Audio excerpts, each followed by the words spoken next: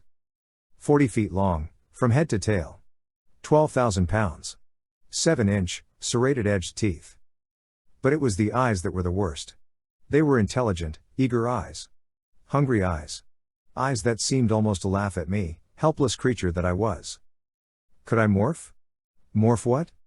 Morph what? There was nothing that could stand against a Tyrannosaurus Rex. Nothing. My gorilla morph? The Tyrannosaurus would eat it in 2 bites. I saw flashes of the others, all in flat-out panic run. It would have us all. None of us could fight it. Not even Axe, who was pulling ahead of the stumbling humans. No. Wait. There was a way. Get small. I screamed. Morph small. The words tore my throat as I yelled. Wham! The root seemed to reach up out of the ground to grab my foot. I hit hard. I sucked air but nothing came. My lungs were emptied. Heart pounding. The others kept running. Didn't realize I'd fallen. Roll. I rolled over just as the impossibly big talon came raking down. Wham! The Tyrannosaur's foot hit like a dropped safe. I bounced from the impact. Down came the head, teeth flashing, eyes greedy for my flesh. I sucked in a breath. Rolled, scrambled, tripped, kicked forward and landed in a fern at the base of a tree. The tree trunk was no more than a foot in diameter. I pulled myself behind it. No way to hide. The dinosaur kicked at me with 1 foot. I dodged. Morph, you idiot, someone yelled at me. I recognized my own voice, but I couldn't imagine speaking the words. What? What could I morph? What was small enough? Scrack. Wham! A talon came down and scraped the bark off the tree before it hit. I yanked my leg out a split second before it would have been crushed. Talon? Yes, huge bird feet. Bird, that was the trick. See if the big, evil creep could fly. I focused some part of my mind on the image of an osprey. Small, too small for the T-Rex to care about. And it could fly. I felt the changes begin, but the Tyrannosaurus hadn't gotten to be the biggest flesh eater in history by being stupid. It came around the tree for me. And now my body was growing clumsy as my hands shrank and my legs thinned. You have no concept of how powerful the Tyrannosaurus was. You cannot possibly even begin to understand till you've cowered beneath it, peeing in your pants, and wanting to dig a hole in the dirt. I scrambled around the tree. Jaws opened 4 feet wide and snapped shut an inch from my head. Ah! I screamed in sheer terror. The big lizard dodged the other way and it roared in frustration. He was so close I felt the sound waves. I saw his pebbly skin throat vibrate. And worse, I saw into his mouth. a mouth glittering with teeth like butcher's knives and stained with the blood of his last kill. I scrambled away again, stiff, barely able to move. Crunch. The Tyrannosaurus chomped its jaws shut on the tree itself. He began to twist and rip the tree, like a dog with a bone. Rending, tearing, bark flying, whitewood pulp chewed to chips. In a few seconds the tree would no longer be between us. And already I was too far morphed to run to another tree. Grrrrunch. Grrrrunch. Scree e crunch. Rrrrruoa. The Tyrannosaurus had gone mad with frustration. It was screaming in rage, ripping, grinding, throwing its huge weight back and forth. Shaking the ground. Bruising the air with its insane roar. Just a few seconds more and crrrr snap. The tree fell slowly away, crashing down through layers of vines and ferns. The Tyrannosaurus lunged, mouth open, red tongue lolling, teeth wet with drool. I tried to leap back. I fell. Rolled. Thrashed, out of control. Wings. I had wings. Too late. The mouth came down over me like some kind of earth mover, like a diesel shovel. A prison of teeth all round me. The jaw bit into the dirt itself. A root. Teeth snagged by a root. I flapped, ran, beat, rolled, scrambled. Out between the jaws. Running on osprey talons, running, wings open, flapping. Snap. Jaws an inch behind my tail. Fly, fly, fly you idiot. Bonk. I never saw the tree trunk. I hit it head on. I was stunned, senseless, helpless. The Tyrannosaurus roared in triumph. It towered above me, huge, irresistible. Pure destruction. Why had it chased me? I wondered. Why? I was too small, wasn't I? But of course. I'd been in predator morph before. I knew why. Because killing was what it did. Killing was what it was. It had gone beyond food or hunger now. It simply wanted to do what it did best. I flapped weakly, too dazed to move. Down came the head. Down from so far above. Down it came. A swift movement to my right. What was it? Fwop. Fwop. Fwop. An Andalite tail, too fast to be seen, struck 3 times. The dinosaur swung its head hard. Axe went flying and rolled twice as he hit the ground. The T-Rex sagged. Tried to roar. And fell. Human hands snatched me up as 6 tons of malevolence fell to the ground. Chapter 11, Axe. I wiped my tail blade on some large leaves. Unfortunately, more than my tail was stained. My human friends were all looking at the big creature. Marco was becoming human again. I was busy trembling. Nice work, Axe, Prince Jake said. He slapped his hand on my shoulder. It is a thing humans do to indicate friendship or congratulations. Sometimes they do it to kill small insects called mosquitoes. I was toast, Marco said, still more osprey than human. You saved my life, man. I was fortunate, I said. I can't believe you took that monster down, Prince Jake said. Prince Jake, please don't think I can fight and defeat these creatures. This animal was busy chasing Marco. It was distracted. It is not accustomed to being attacked. You're just being modest, Cassie said. No. I said, more sharply than I'd intended. Listen to me, I know my capabilities. In face-to-face, one-on-one combat, that creature would have destroyed me. 1 against 1 I will lose 90% of the time. Oh, Prince Jake said. Yeah, well, you came through big time on this go-round, Marco said. He held his hands out straight. They were trembling. I can't stop shaking. This is insane, Cassie said. She looked around carefully. Peering cautiously, looking, no doubt, for others of the big creatures. What is going on? Why are there dinosaurs here? Where is here? Is there not some place on your planet where this creature lives? She shook her head violently. No. Not in millions of years, anyway. Tens of millions, probably. No, there is no place on Earth where tyrannosaurs just run around in the woods. Yeah, I think we'd have heard about it in school, Marco said. I believe his tone of voice indicated something the humans call dry humor. I have not heard any wet humor, so it is difficult for me to tell the difference. My immediate terror was fading. A deeper pessimism was setting in. It was easy to see that humans, or Andalites, deprived of the power of civilization, were pathetically weak in this environment. Some kind of real-life Jurassic Park. Prince Jake speculated. Maybe someone actually did it. You know, clone DNA from old dinosaur bones. That is scientifically possible, I said. But I have been feeling a strange distortion in my timekeeping sense. This planet is no longer rotating at the same speed as before. I think the likely explanation is that we have traveled a very, very long way in time. Prince Jake raised one eyebrow and looked at me. Millions of years? Once a Sario rip, a time rift, is created, there is no difference between a year and a million years. The energy required is the same. I think I remember the equations. In an equation where t is time, z is zero space, w inversely cubed represents the nexus of.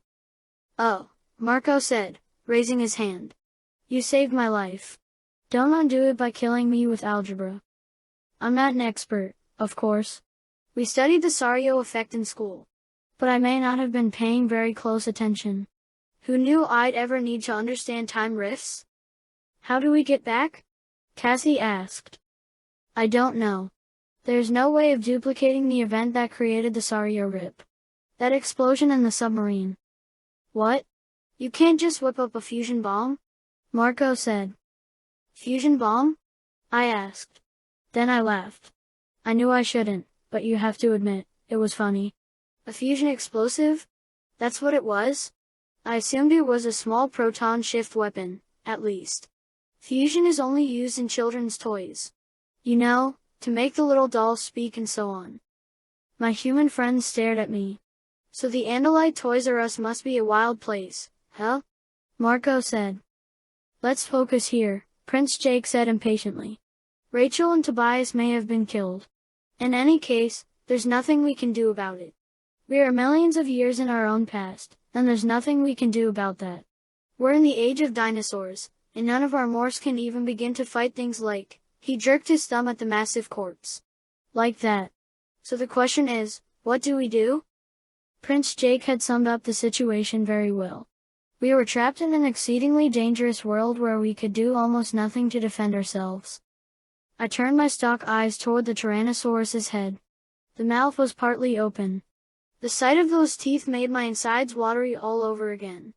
I could see the serration on the back side of the teeth. Like shark teeth, only much bigger. I had a clear mental picture of what would have happened if the creature had turned a little faster to confront me. The jaws closing over the upper half of my body, a violent shake of the head to rip me into easy-to-swallow pieces. We adapt, Cassie said grimly. That's what animals have to do in order to survive. Our environment is massively different. No civilization to rely on, surrounded by brutal predators. So we adapt. Or we get eaten. Great. Robinson Crusoe meets Jurassic Park. Look at us. We have nothing, Marco said. No homes. No food. No tools. No weapons. We don't even have shoes. Well, we're going to have to make all those things, Prince Jake said. And we do have one big weapon. We can still morph. Maybe we can't fight a T-Rex, but we can fly, and we can escape. We have food and shoes right here, Cassie said. She was looking at the dead Tyrannosaurus. Axe has his tail. We can use the hide to make sandals. Skin from the lower leg there looks pretty tough and thick. We cut out some skin, remove the meat and eat it. Then we use ligaments and tendons to lace up the sandals. I believe Prince Jake and Marco were shocked.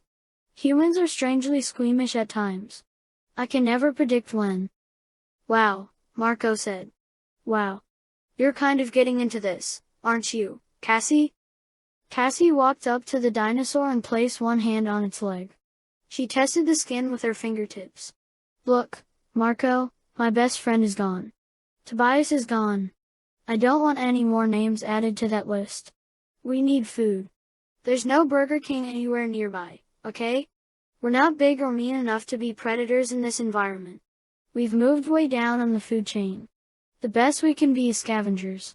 Here's thousands of pounds of protein. We eat some now, and we smoke some for jerky so we can eat later. If anything, Prince Jake and Marco appeared even more shocked. And I felt the same. This was an aspect of Cassie I'd never seen. But then, Cassie is more involved than the others in the facts of environment. She had sized up the situation and realized that in this new world she and her fellow humans were no longer masters. I began to feel a little better about our chances. Humans may be technologically primitive, not to mention physically weak, what with tottering around on two spindly legs. But if you're in a situation that requires instant adaptability to change, you should always have a couple of humans along with you. Cassie looked at me, making that contact with my main eyes. Axe, are you okay doing this? Your tail is all we have. Yes. I will do all I can. Okay, then. Jake, maybe you and Marco could gather up any dry sticks and dry grass you can find nearby. We have to work fast. We aren't the only animals who'll be after this much meat. Axe? I need you to slice this area of leg into squares, each about 1 foot square. I glanced at Prince Jake. Prince Jake smiled and shrugged. Cassie's the boss on this, he said. She has a clue. I don't. And we all know Marco doesn't. You got that right, Marco agreed. I turned all my eyes on the haunch of the dead creature. I took careful aim and began the work. Chapter 12, Rachel. My feet were torn bloody. I was leaving traces of red on the razor-edged saw grass. The legs of my leotard were torn and tattered. It was not a good look. The bare midriff thing, maybe. The fringe look? No. I was carrying Tobias in my arms. He couldn't fly. He was too slow at walking. And if I carried him perched on my shoulder, no matter how careful he was, the jerking and wobbling would force him to dig his talons into my skin.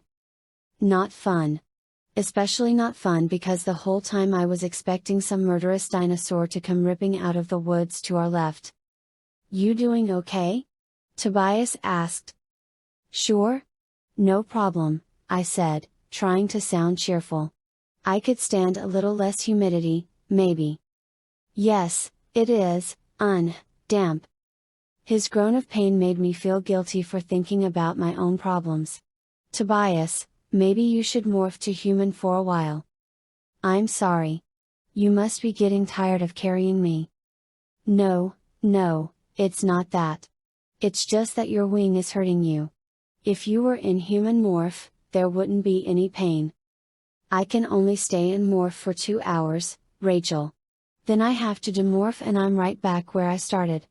Plus I won't continue healing during that time. Not to mention the fact you'd have to redo my splint. And that wasn't fun for either of us. You could just stay human. Permanently. There are worse things. He didn't say anything for a while. When he did speak, it wasn't about morphing. Can you lift me up for a minute? I think I see something. I raised him up high above my head. What is it? Smoke. I see a column of smoke. Like a forest fire? Or is it that volcano? No, like a campfire. I lowered him back down. Maybe it's the others. Maybe they made it to shore and started a fire. I mean, there are no humans here, right? Not for another 60 or 80 million years, Tobias said. Not even monkeys. Not even our most distant relatives. The only mammals around are early versions of rats and shrews.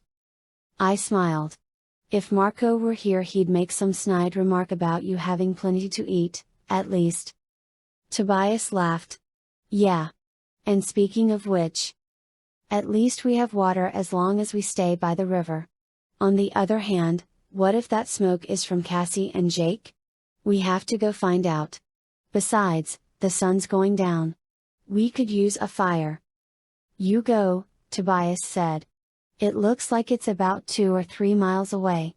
You could morph to your bald eagle body, fly over, take a look, and come right back for me.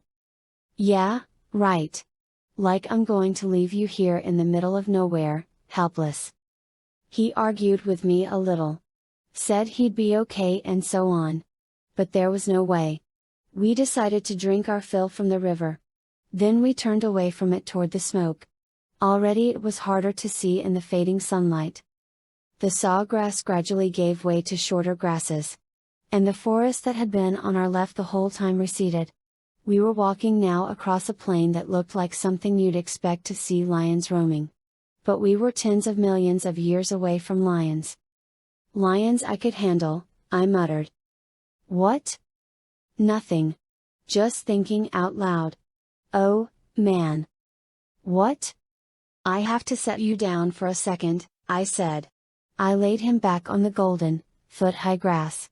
I began to pick the insects off my feet. Several different species of bugs had been attracted to the cuts on my feet. Rachel, why didn't you tell me your feet looked like that? Tobias cried. I shrugged. Looks worse than it is. Besides, this grass we're in now isn't bad. You have to take it easy for a while, Rachel. You're going to end up as. He fell silent. He cocked his hawk's head left, then right. What is it? I hear something. Something large. In addition to their amazing sense of sight, birds of prey also hear very, very well. I jumped up, grabbed him, and held him high over my head to give him the best possible view. But the truth is, I could see what there was to see well enough. I almost dropped him. 4? No, 5 creatures that looked a little like rhinoceroses. Only instead of one horn, they had 2 hugely long horns protruding from a thick, scalloped shell around their heads. Even I know that dinosaur, I said. Those are triceratops. But they're just plant eaters, right? Not dangerous? No, they aren't dangerous, Tobias agreed. But what you can't see is the pack of Deinonychus moving in to attack them. They're dangerous. But I don't think there are enough of them to go after a triceratops. The tris can make a run for the river, get their backs to it, and the Deinonychus would be out of luck. I didn't ask how Tobias could size up the situation so well. Probably because he is a predator. Actually, 2 kinds of predator, hawk and human. The combination of hawk instincts and human intelligence gives him a lot of insight into the battle for survival. Strange. Deinonychus was supposed to have been a smart pack hunter. But these guys have blown it. Unless. He turned his head to look behind us and let out a thought-speak moan. Score 1 for Deinonychus. We've screwed up, he said. They're behind us. Coming slowly this way in a pincer action to trap the triceratops. How big do you think they are? Not big. Maybe 5 feet tall, 10 feet long from nose to tail. Big deal. That's only about the size of a big kid or a small man. Wrong comparison. That's about the size of a wolf. We're talking very fast, very smart wolves. They were close enough now that I could see them, even with my sun-strained human eyes. Man-sized lizards bounding along on powerful legs. Their pebbly skin was the color of asparagus soup and coffee ice cream, swirled together. Not that I was getting really hungry or anything. A gust of wind ruffled my hair. The wind blew our scent toward the Deinonychus. I saw one of them stop, raise his head, and turn it toward us. I felt the eyes searching for me. And I swear I felt the moment when those cold, yellow eyes locked onto me. Hurro? Hurro? The dinosaur cried. They broke into a run. Oh? I grabbed Tobias and started to run, the pain in my bloody feet forgotten. Stupid. I might as well have been trying to outrun a wolf. The other pack is coming after us, too. Tobias yelled. Suddenly it wasn't the big triceratops caught in the Deinonychus's trap. It was a much, much easier prey. Chapter 13, Cassie. Faster, okay, more grass, okay, hoof, hoof. I blew lightly on the dry grass. Jake moved the tendon bow back and forth as fast as he could. Marco held the top of the stick. It had taken a while for us to piece together old bits of forgotten Boy Scout lore and scenes we'd seen on TV or in movies or read about in books. But eventually we'd figured it out, starting with a flat piece of wood as a base. Axe cut a small notch in it. We then took a straight stick about a foot long. That we held upright, using pieces of bark to protect the holder's hands from the friction. We fashioned a bow by stringing a length of Tyrannosaurus tendon cut from the animal's foot. We put a half loop of the bowstring around the upright stick. Then all we had to do was move the bow quickly back and forth. The vertical stick spun in the groove of the flat base piece. And slowly but surely, the heat of friction began to glow. I grabbed a tiny handful of dry grass. I bent over, my face just inches away from the base. I added a bit more grass and blew again, gently, gently. A piece of grass crisped and twisted. More air. I blew harder. More browning, twisting grass. I began to despair. Flame, Marco cried. It was true. A tiny flame. Very tiny. I fed more grass into it. More grass. Now the tiniest twigs. The twig caught fire.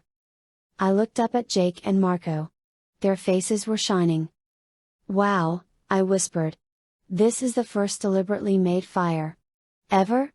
We just invented fire. Axe leaned down low to help pile larger sticks on the flame. It was mesmerizing. The flame grew and grew. It ate up the grass and moved up to the sticks. I just sat there, feeling weird and significant and yet silly. It was like a holy religious ritual. Man creating fire. Or in this case, woman, I thought with a grin. Rachel will appreciate. But no, Rachel wasn't around anymore. Marco stepped away and came back with a long stick. He'd impaled a half-dozen shreds of Tyrannosaurus meat on the stick. He held them over the fire. They crackled and sizzled and smelled wonderful. I folded my legs and my awkward Tyrannosaurus sandals under me. It was starting to get dark under the trees. But we had fire. We alone, on all of planet Earth, had fire. We had moved away from the dead dinosaur just as a bunch of very tiny, swift, two-legged dinosaurs showed up looking for a late lunch. We were now camped at the edge of the plain, with the woods 50 yards away at our backs. We'd chosen the spot because there was a stream running by. And because we just didn't know which was safer, open country or woods. Okay, who's going to be first? Marco asked, holding out a strip of hot meat. We have medium rare and well done. Jake reached for the slice. He took a cautious bite. Just don't say it tastes like chicken, Marco said. Jake considered. It tastes like fish, actually. Like a mild fish. Maybe like swordfish. It could use some salt. Marco cocked an eyebrow at me. Now he's a food expert. I laughed softly. I took a piece. It was delicious. But then again, I was starving. The first cooked food in all of history, Marco observed. Plus the first complaint about food in all of history. Axeman, you want to grind a hoof into a piece of this? Or maybe you could morph to human and eat it? Andalites eat by absorbing grass through their hooves as they run or walk. No, thanks. I've grazed very well. Axe was watching the grassy plain. He was using his stalk eyes to swivel carefully in all directions. The sky was shading from blue to brilliant red and orange, with sunset coming on quickly. A massive, distorted-looking red sun slipped below a layer of high clouds and dropped behind the volcano. Beautiful, I said, mostly to myself. The first person in history to appreciate a sunset, Marco said. How much longer do you figure you'll be doing that, Marco? Jake asked tolerantly. Marco grinned. His face was red from the glow of sunset. The first person to ever complain about someone talking too much. What are we going to do about it getting dark? I asked. Jake looked surprised. I don't know. You've been so cool about all this back to nature stuff, I guess I was waiting for you to tell us. Was he resentful that I had been taking a more active role? No. Surely not. I don't have any brilliant ideas. Doesn't fire keep animals away? Marco asked. Not always, I said. Not predators. In Africa, man-eating lions and leopards go right to villages, into huts and drag people away. In grasslands like this, you get lightning fires all the time. Some of the predators may have learned to let the fire drive smaller prey toward them. The first really depressing example of way too much information in all of history, Marco said. We have our weapons, I said. Jake said, yeah. 3 sharp sticks. Plus Axe's tail. Throw in some burning torches and we can probably handle some of the smaller predators. I felt a chill and scooted closer to the fire, which now blazed up fairly well. The image of a huge T-Rex looming up suddenly, golden red from the firelight, its vast mouth open, eyes greedy. I took a couple of deep breaths. I'm not Rachel. I can't just turn off the fear. If Rachel were here, she'd say something cocky about kicking Tyrannosaurus butt. We'd all know it was just bull talk, but we'd feel better, anyway. Okay, Jake said. We sleep in shifts. Axe's time tracking sense is messed up, but he can approximate 2 hours and wake us up. 2 of us awake at all times. The people who are awake will sit facing out, away from the fire. That way their eyes will be adjusted to seeing in the dark. Good plan, Marco said. That way there'll be 2 of us to scream, oh no, we're toast. When the next big wreck shows up. If a predator shows up, what do we do? I asked. Jake considered for a moment. I think the most dangerous morph any of us has is my tiger morph. If we're attacked, I'll morph. Axe will use his tail. Cassie and Marco, you grab your weapons. The 3 of you try and hold off the whatever shows up, till I've morphed. An Andalite and a tiger together should be enough. Then Marco and Cassie, you 2 will morph. But morph something to escape, not fight. Cassie and I, we wave sharp sticks at a big Rex? Marco asked skeptically. Meanwhile, you're helpless in mid-morph. You have a better plan? Jake asked testily. Sure. If Big Mr. T shows up, we scream and cry and blubber like babies till he eats us. Jake grinned. Then he laughed. So did I. It wasn't even slightly funny, of course, but sometimes fear and exhaustion can combine to make you giddy. Okay, Cassie and Axe take the first watch. Marco, you and I have to try and sleep. At least I won't have any bad dreams, Marco said. I'm already in one. Jake and Marco fell silent. I don't know if they slept at all. I turned away from the fire and looked out into darkness that was deepening with shocking speed. Already the night was rushing toward us out of the east, pushing away the last tendrils of red sunlight. Then I saw it. Like someone had painted a brushstroke of fairy dust across the sky. Axe, I whispered. Is that a comet? Yes. It is very beautiful. Even to you. You must have seen comets up in space. They are most beautiful when they are closest to a star. The star, the sun, is what causes the tail to extend. Oh. Looks close. It may be, Axe said. It is either very close or very large. My people a long time ago, of course, used to believe that comets were omens of bad things that would happen. I was surprised. Really? Humans thought the same thing. Darkness fell. There was no moon in the sky. The starlight never touched the grass sea around us. The firelight was puny.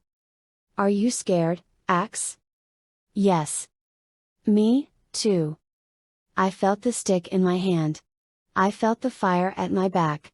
Little, weak, defenseless Homo sapiens, I faced a night full of terrors. Chapter 14, Tobias. Deinonychus. That's what they were, I was pretty sure. At least, I thought so. I couldn't remember. But learning about dinosaurs in books isn't like seeing them face to face. They were hunting us. Like a wolf pack. They were taking their time because we were unfamiliar prey. A strange creature that ran on 2 legs while carrying a big bird. Yes, we were something new. New meat. Rachel ran toward the spot where the campfire had been before the failing light had rendered the smoke invisible. It had seemed to be coming from the edge of the plain that opened before us. As she ran, I watched the Deinonychus pack. I watched them as a professional predator myself. Was there communication between them?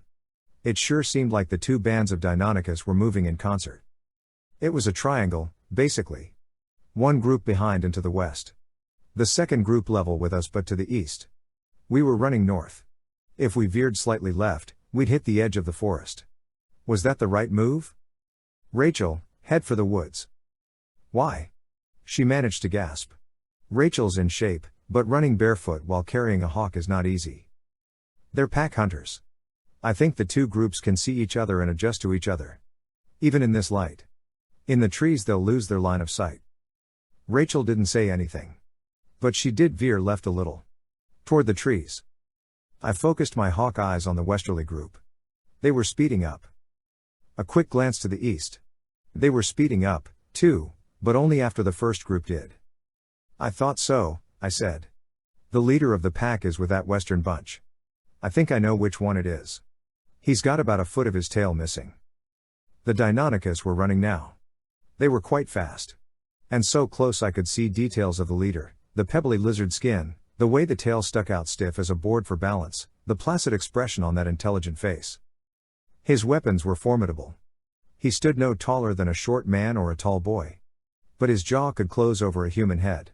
His hands were relatively larger and stronger than a Tyrannosaurus's, with wicked, down-curved claws. But it was the feet that were the main weapon. They were talons, not so very different from my own. But on each foot there was an upraised claw, 7-8 inches long. It reminded me of Axe's tail blade. That claw, kicked by that coiled steel leg, would slice through a car door. We'll reach the woods before them, I said. But then we have to act quickly. We have to separate. No way. She assumed I was being self-sacrificing. Rachel, look. They're after you, not me. I have a plan. She said nothing. Just gasped and panted. I could hear her heart pounding madly. Trees. We hit the tree line and suddenly it occurred to me just how late in the day it was. The sun was setting in a blaze of glory out on the plain, but under the trees it was already night. Stop right here. Rachel stopped. She dropped me in the dead leaves. She bent over double, hands on her knees, throwing up from exhaustion. The predator in me was glad. Perfect. The powerful, unfamiliar scent would draw the Deinonychus right to this point. Okay, I can't fly, but I can grip. I want you to throw me. Straight up. Up into this tree. Up to that branch. Wah, wah. Rachel, don't argue. Throw me. Then run and do your bear morph. It may buy you time. Besides, I added silently, you don't want to die as helpless prey. As a human, you'll simply be ripped apart. You'll be eaten alive. As a bear, they'll at least have to fight you first. Rachel stood up. Then she bent over, cramped in her right side. She winced in pain. I could see her feet were torn. She was exhausted. But not beaten yet. When she met my gaze, I still saw fierce Rachel in her blue eyes. We have to do this now, I said. They'll be here in less than a minute. Okay. She reached down and lifted me up. Like someone heaving a basketball from her chest, she threw me upward. Too low. I missed the branch. I flapped my wings, an instinct. A painful, searingly painful, instinct. I hit the ground. I can't do it. Do it. She grabbed me again. This time she put her whole body into it. Up. The branch. I flapped my good wing, spun in the air, grabbed. Yes. I grabbed with my second talon and held firm. Now, run. Run. She ran. At least, she hobbled and staggered away through the trees. And I waited. I waited and tried not to think of what would happen to Rachel if I messed up. My branch was just 6 feet above the ground. I felt totally helpless. I was a bird who could not fly. And there is nothing weaker than a bird who can't fly. I gripped my branch. Noises. Many clawed feet running. A Deinonychus appeared. Its tail was minus about a foot of length. The leader of the pack. Haze. He froze. He looked at the mess Rachel had left. But he did not walk under my branch. Then another Deinonychus. This one ran right over and sniffed curiously. He had a jagged scar 2 feet long down his back. I could see it clearly. Short tail turned away. Scar walked beneath me. His head was just a foot below me. Now. I dropped. I opened my talons. I sank them into reptilian skin, right along the old scar. Roo-oo. The Deinonychus turned his head to glare at me with one eye. He opened a mouth lined with ridiculously large teeth. I almost lost it. I had to fight the urge to flap away, broken wing and all. Focus, Tobias, I told myself. I locked the fear out of my mind. I held tight with my talons. And I focused on the dinosaur. It may have been 65 or 70 or 80 million years BC, but DNA was still DNA. Chapter 15, Tobias. I acquired the Deinonychus. I absorbed his DNA into me. And he grew passive and calm, like most animals do when being acquired. When I was done, he wandered away, as if he'd forgotten what he'd been doing. I stood there, utterly vulnerable on the forest floor. And then I heard a roar. Not a saurian roar, but the full-throated roar of a very large mammal. Rachel. I focused my mind again. I pictured the Deinonychus in my mind. And slowly at first, then faster, the changes began. All right, Tobias, keep your mind strong. I warned myself. It was a new morph. I'd have to deal with the Deinonychus's instincts. My feathers began to stiffen and harden. It was as if someone were coating them with rubber cement or something. The feather pattern remained at first, but they were glued down. And then they began to melt together. My beak began to extend, out, and at the same time the edges became serrated, almost like a saw. And each saw tooth grew and extended, longer and longer, to begin to form the teeth of the Deinonychus. All the while I grew. Up and up. From standing a foot tall to 5 times that height. My tail feathers twined and twisted together, and then my tail hardened and grew. Out, impossibly long. Everywhere I could feel the muscles bulging and growing. Layers of muscle over thickening bones. I rose high on legs like steel springs. My talons became less graceful and more deadly. I found I could raise the huge, killing claw. Yes, that's how I would run, with that claw raised so that nothing would dull its razor sharpness. I loved that claw. I pictured it ripping open. No. Already the dinosaur's instincts were struggling to rise up in my own mind. But that wasn't going to happen. It couldn't happen. Rachel needed me. But the power. The vivid, electric energy in every cell of my body. My eyesight grew dim. But not much worse than human eyes, and better in that they could see fairly well in the dark. My hearing diminished, but again, not by much. And to compensate for those losses, the sense of smell flooded my consciousness. What smell was that? I stood up and sniffed the wind. Ro-oo-ah. A deep, hoarse voice bellowed. Heis. Heis. A more familiar cry. The hunt was on. The pack had cornered its prey. I had to hurry. Hurry, or all the best meat would be taken. I'd have nothing but cold carrion. With my mouth watering, I bounded away, tearing through the underbrush to join the pack. Chapter 16, Jake. I woke up. It was dark. I was all hot on the side near the fire and cold on the other side. I heard the gurgling of the stream. I'd been dreaming of home. In my dream I was eating dinosaur-shaped cereal at the breakfast table with my parents. I didn't want to think about my parents. What they would be going through worrying about me just made me sick to my stomach. Have you seen anything? Yeah. Cassie yelped. Then, good grief, you scared me. Marco moaned in his sleep. I rubbed my eyes. I could not believe I had actually fallen asleep. But obviously I had. Axe, how are you doing? I am well. My time sense has returned fully. It takes a while to calibrate for the rotation of a planet. This planet rotates differently than it does in our own time. How long was I asleep?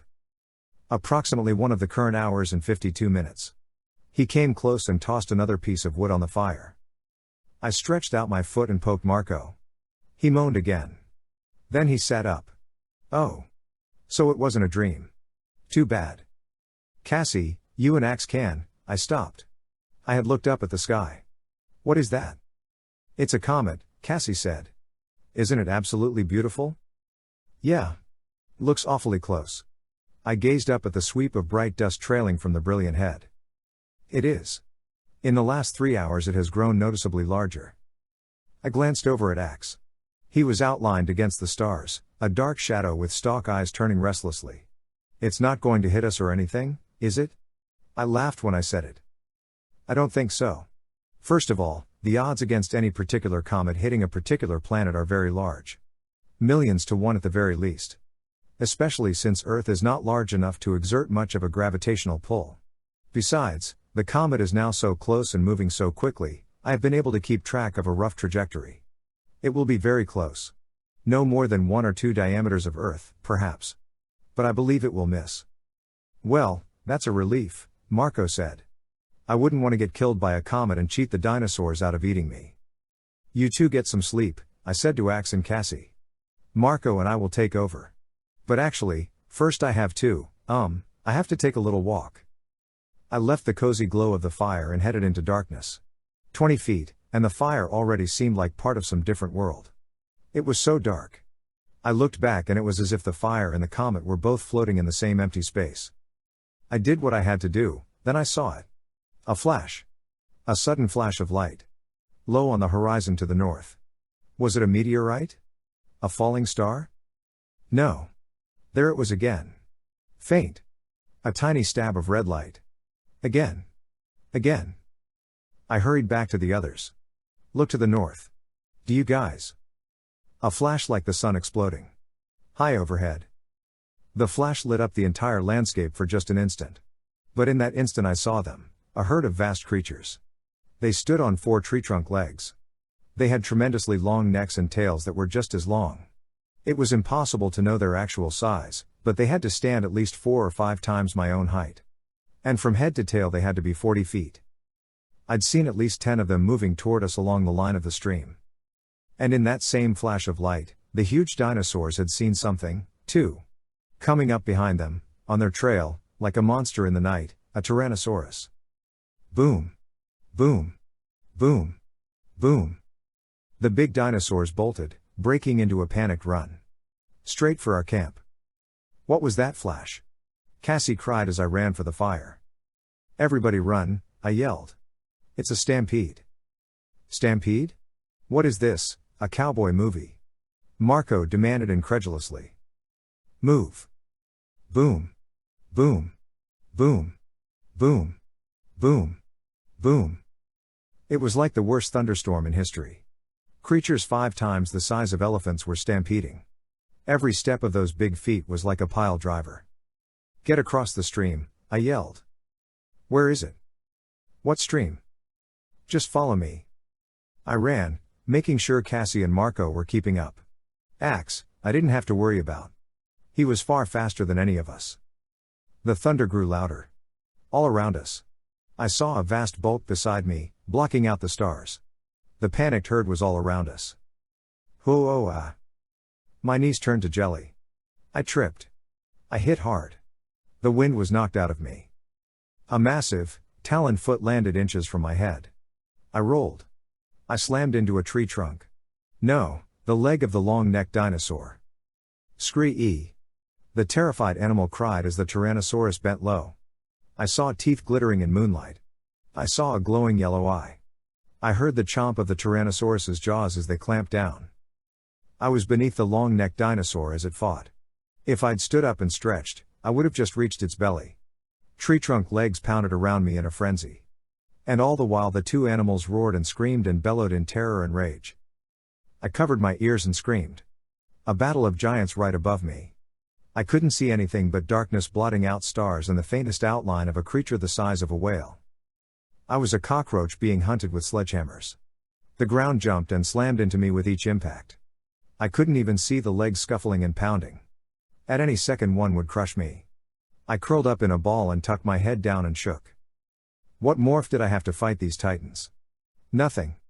This wasn't my world. I was nothing in this world. All my powerful morphs were nothing in this world. Scree-ee-ah. Scree-ee-ah. Ha-ha-ro-ah. A final cry of the big dinosaur ended in a gasp and a collapsing rattle. The Tyrannosaurus had won. The long-necked dinosaur was done for. Nothing left but for him to fall. Nothing left but for him to drop down onto me. Chapter 17, Rachel. They were around me. All around me. Maybe 10 of them. Deinonychus, Tobias had called them. Like wolves. They circled me like wolves. They were not big, certainly smaller than my grizzly bear morph. Maybe 10 feet from half-grinning mouth to rigid tail. But they were dangerous. Even with my dim grizzly bear eyesight, I could see their bristling weapons. The scythe-clawed hands, the huge ripping talon, the razor-sharp teeth. I had weapons of my own. I had strength enough in my arms and shoulders to push over a Toyota. I had my own evil, ripping claws. I had teeth. But I was not fooled. I knew my only hope was that the Deinonychus would be discouraged by the fact that I was unknown prey. Maybe the pack could be scared off. Maybe they wouldn't like the smell of bear. I wondered if Tobias was safe up in his tree. I hoped so. The leader, the Deinonychus with the shortened tail, stepped to the front. "Or roar," I roared, and rose up erect to my impressive 7+ feet. In my own time, there was no land predator as large or with as much raw power as a grizzly. But this was a whole different time. And a way different standard of large. I knew these Deinonychus shared an environment with Tyrannosaurus and probably a dozen other very big, very dangerous lizards. And they thrived in that environment. How was I ever going to scare them? The leader cocked his head and listened to me roar. He looked directly at me, considering, wondering. Then 2 of them leapt. "Roo-ow," I bellowed. I swung my meat hook claw with all my might. It was a lucky blow. I caught the closest Deinonychus across the neck. He collapsed. With no signal that I could see, they all backed away. The leader sniffed at me. He sniffed at his comrade, who was no longer moving. Intelligent eyes considered. This time I heard a signal. It was almost the cheeping of a songbird. Neep! The Deinonychus pack circled around. It was so precise. So planned, almost rehearsed. They were not running away. They were not giving up. Instead they were preparing a more concerted attack. They were prepared to take losses. That meant they would press the attack this time. Press the attack till I was down. Till I was food. But something wasn't right. I could see it in the leader's eyes. He was glaring hard at a Deinonychus that had just arrived. This new dinosaur stepped forward. He sniffed at me from a safe distance. And then, without warning, he leapt. A slash with his left foot claw ripped a 2-foot-long slice in my chest. It hadn't cut deep into vital organs, but it hurt.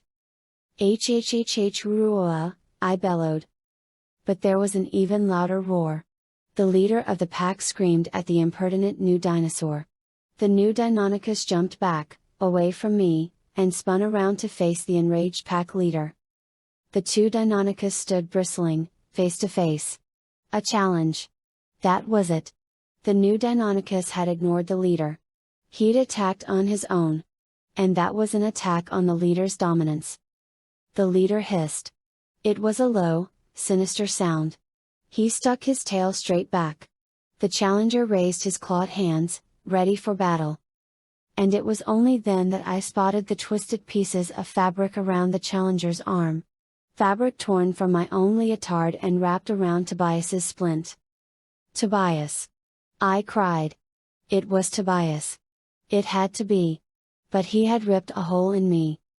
I realized what had happened. Tobias had somehow acquired this Deinonychus's DNA and morphed him.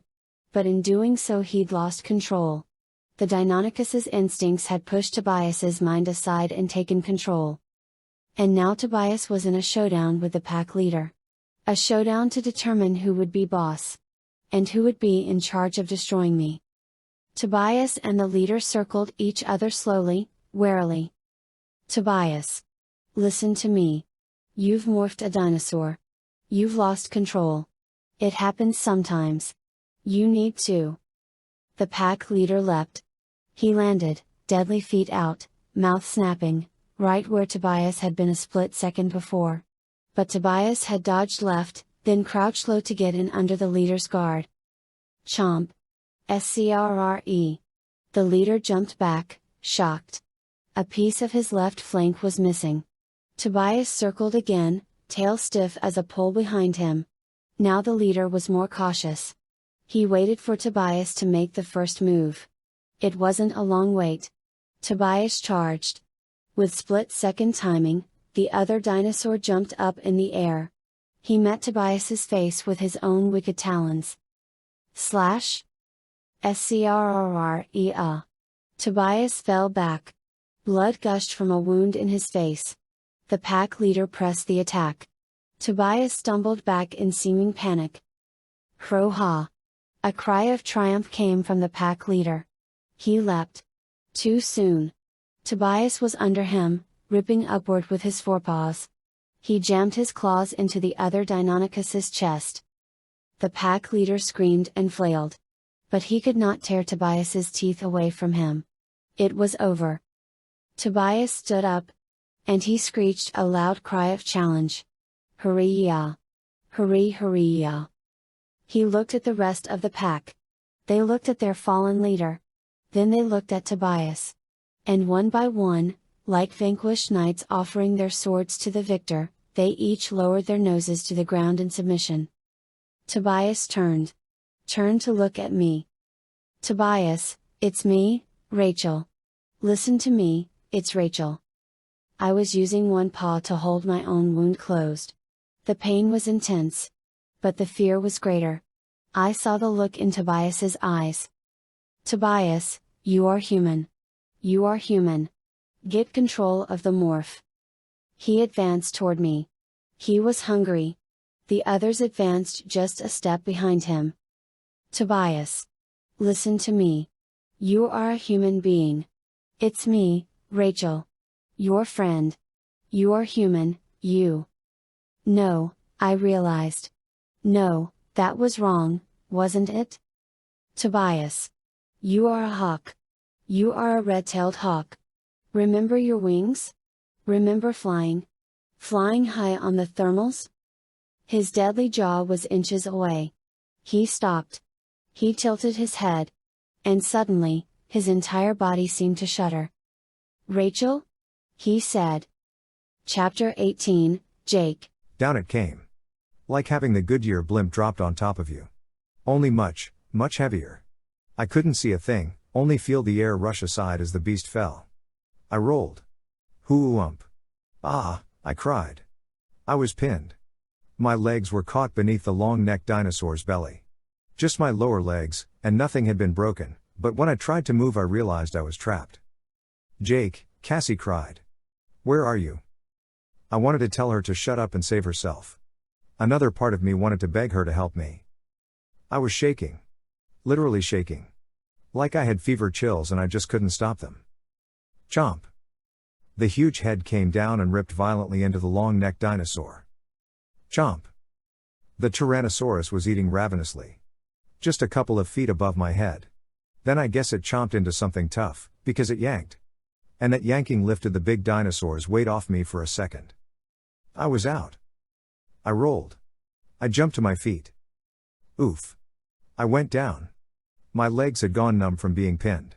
I could move them, but down it came. Flashing teeth all around me. No way out. I curled into a ball. Oh, God, I cried. The Tyrannosaurus's jaw closed around me. I clenched my arms and legs tight together. Still those teeth cut grooves in my left shoulder. No room. The mouth was too narrow. I pushed my numb legs out before me, down the Tyrannosaurus's throat. I was in the Tyrannosaurus's mouth. No room to move. Stinking foul air. Sticky saliva all over me. A big tongue that tried to push the rest of me down the waiting, greedy throat. He closed his mouth and crushed the air out of my lungs. I grabbed that tongue. I locked my fingers on the rough, wet thing and focused with all that was left of my terrified, gibbering brain. I wasn't even sure I'd acquired the DNA when I started trying to morph. I was doing it all at once. I was acquiring and morphing and screaming in terror. But I began to grow. I couldn't be near those teeth when I grew. They would lacerate me. I wormed down the roaring Tyrannosaurus's throat. Down away from the teeth. Its powerful throat muscles were pummeling my legs now, but I was morphing. The Tyrannosaurus realized something was wrong. It had swallowed the wrong thing. It coughed and gacked. Then, a massive surge of muscle spasm, and I was falling. Flump. I hit the soft side of the fallen long-necked dinosaur. I tried to grab on, but failed. My hands weren't my hands anymore. I rolled onto the ground at the Tyrannosaurus's feet. I was at his mercy. Utterly. But the big monster was not able to attack. Something had happened to its insides. I don't know if I ruptured something, or what. But the tyrant lizard stomped 3, 4, 5 steps away and collapsed. It sat down on its tail, then fell over onto its side, moaning. I lay there gasping, not knowing what body I had, not caring. I was alive. I tried my mouth. No, I couldn't talk. I demorphed. Then tried again. Cassie. Marco. Axe. Jake? Cassie's voice cried in the darkness. It took a few seconds for us to find each other back at the glowing embers of the campfire. Cassie put her arms around me, slime and all, and hugged me. I was too shaky to return the hug, but it felt good. Is it dead? Marco asked. No, I said. But I think I heard it. It's on its side over there, I think. You know what we should do, Marco said grimly. We should all acquire the Tyrannosaurus. We need one alive to acquire. It's alive. Until we acquire a big Rex, we're just going to get chased around till sooner or later we get eaten. I already did it, I said. But you're right. None of them were anxious to walk over and start touching that creature. Even moaning on its side, it was terrifying. We came up slowly, carefully, tentatively beneath the tail. We carried small torches to light our way. Marco was the first. He pressed his hand against the crocodile-like flesh. And then Axe. And lastly Cassie. It was strange. Like some kind of ritual. 3 humans and an alien, all carrying torches that might as well have been cinders in the endless darkness. We cowered before the groaning, wheezing monster and touched it. It's so strange, Cassie said. We're humans in a time millions of years before the first humans. In our time, Homo sapiens run the planet. In this time it's the Tyrannosaurus. You always wonder who would have won, if humans and dinosaurs had lived at the same time. Who would have survived? They would have hunted us like cats hunt mice, Marco said. Primitive humans with sharp sticks and maybe a couple of torches? No contest. Yes, but you are not just primitive humans, Axe said. You are primitive humans with andalite morphing technology. Not for the first time, I wondered if Axe had developed a sense of humor. And then the adrenaline and lack of sleep and the physical beating all came together. My eyes closed all on their own. My legs buckled. I fell, and arms reached out to take me. Chapter 19, Marco. After we let Jake sort of doze for a while, we decided that maybe sleeping between a dead long-necked dinosaur the size of Nebraska and a moaning, sick Tyrannosaurus was not a great idea. So despite the fact that it was so dark we couldn't see our own feet, we trudged on. At least it wasn't raining. After that big huge flash, I'd assumed rain was coming. But maybe that's not the way it worked in this millennium. So basically everything is fine, I said, shifting my pathetically dim torch to my other hand. We're tens of millions of years in the past. We have no food except charred scraps of dinosaur on a stick. There's a river over there, but if we do go and get a drink, some monster crocodile will jump out and chomp us. We're lost, which is fine because let's face it, we're not exactly looking for the nearest Taco Bell, so who cares where we are? Plus, just to make things perfect, we're wearing Tyrannosaurus skin sandals, which is going to really endear us to the next big Rex we see. I wish Rachel were here, Cassie said. Yeah, I said, suddenly sad. She'd say something like, I can stand the dinosaurs, Marco, I just can't stand listening to you whine. Jake laughed softly. You do a pretty good Rachel impression. I heard Cassie sniffle. You know what occurs to me, I said. We survived, right? I mean, twice we've been jumped by Tyrannosaurs or Tyrannosauri, whichever. I'm still here and I'm not Captain Heroic. And Jake is still here, despite the fact he's a big, galumphing, clumsy oaf, and not even all that bright. Thanks, Jake said. My point is, if we could survive, are you going to tell me Rachel and Tobias, Xena, warrior princess, and a bird boy who has to hunt his breakfast every morning, didn't make it? Come on, anything that wants to kill Rachel would have to be meaner than Rachel. And you know that's not even possible. Cassie chuckled. She sniffled, too. The truth was I was talking total bull, but who knew? Maybe somehow Rachel and Tobias really did make it. It was easier to believe they did. I've always said you make a choice in this world. You can see the world as being tragic, or you can see it as being funny. Some things just flat out aren't funny, of course. But with very few exceptions, you can usually find the humor in life and in people. I guess if you want to see the world as being sad, terrible, unfair, boo-hoo, that's fine. But man, what kind of life is that? We trudged. We stopped and dozed. We got up and trudged some more. And gradually that humongous comet in the sky grew faint as the sky began to light up with the rising sun. Then with shocking suddenness, pop! The sun just seemed to jump up off the horizon. I tossed away my charred stump of a torch, closed my eyes, and spread my arms wide to welcome good old mommy sun. It illuminated a scene out of some museum diorama. The plain stretched out before us, punctuated now with clumps of trees and sudden jutting rocks. The stream still wandered beside us. The woods were off to one side. The volcano was still smoking away, looking intimidating as it towered up above the plain. And scattered about on that African-looking savanna, where you might expect to see gazelles or wildebeest or lions, there was a small herd of triceratops. They moved along calmly, maybe 100 of them. Like an old West buffalo herd, I guess. Only Buffalo Bill would have hung up his hat rather than go after these bad boys. Does the rising sun make humans feel more optimistic? Axe asked. Yeah. Unless it's a school day, I said. We are the same. It doesn't make complete sense, but it does make me feel better. I can see. Seeing is useful. Plus it blanks out that comet, and that thing was starting to bug me. On the other hand, I'm looking at a bunch of dinosaurs the size of cement trucks, so. The comet bothered you? But not the flash of light? Lightning. So what? No. Not lightning. I assumed you knew. It was artificial in origin, not natural. It took me about 5 more steps before I said, what? I stopped. Jake stopped. Cassie stopped. Artificial? Jake asked. What do you mean, artificial? Doesn't that mean man-made? Or at least, made? Yes, of course. The flash was not a naturally occurring phenomenon. It was all wrong for lightning. My stalk eyes are capable of seeing a little further into the ultraviolet and infrared spectra of light and. Just tell us what it was, Cassie yelled impatiently. That shocked us all. Cassie never yells. But then again, maybe she's just not a morning person. I believe it was an explosion. I would have thought it was a Dracon beam striking a target, only it was too blue. Jake took a deep breath. Axe? Do me a favor. Don't assume we know these things, okay? Yes, Prince Jake, he said. Jake looked at me.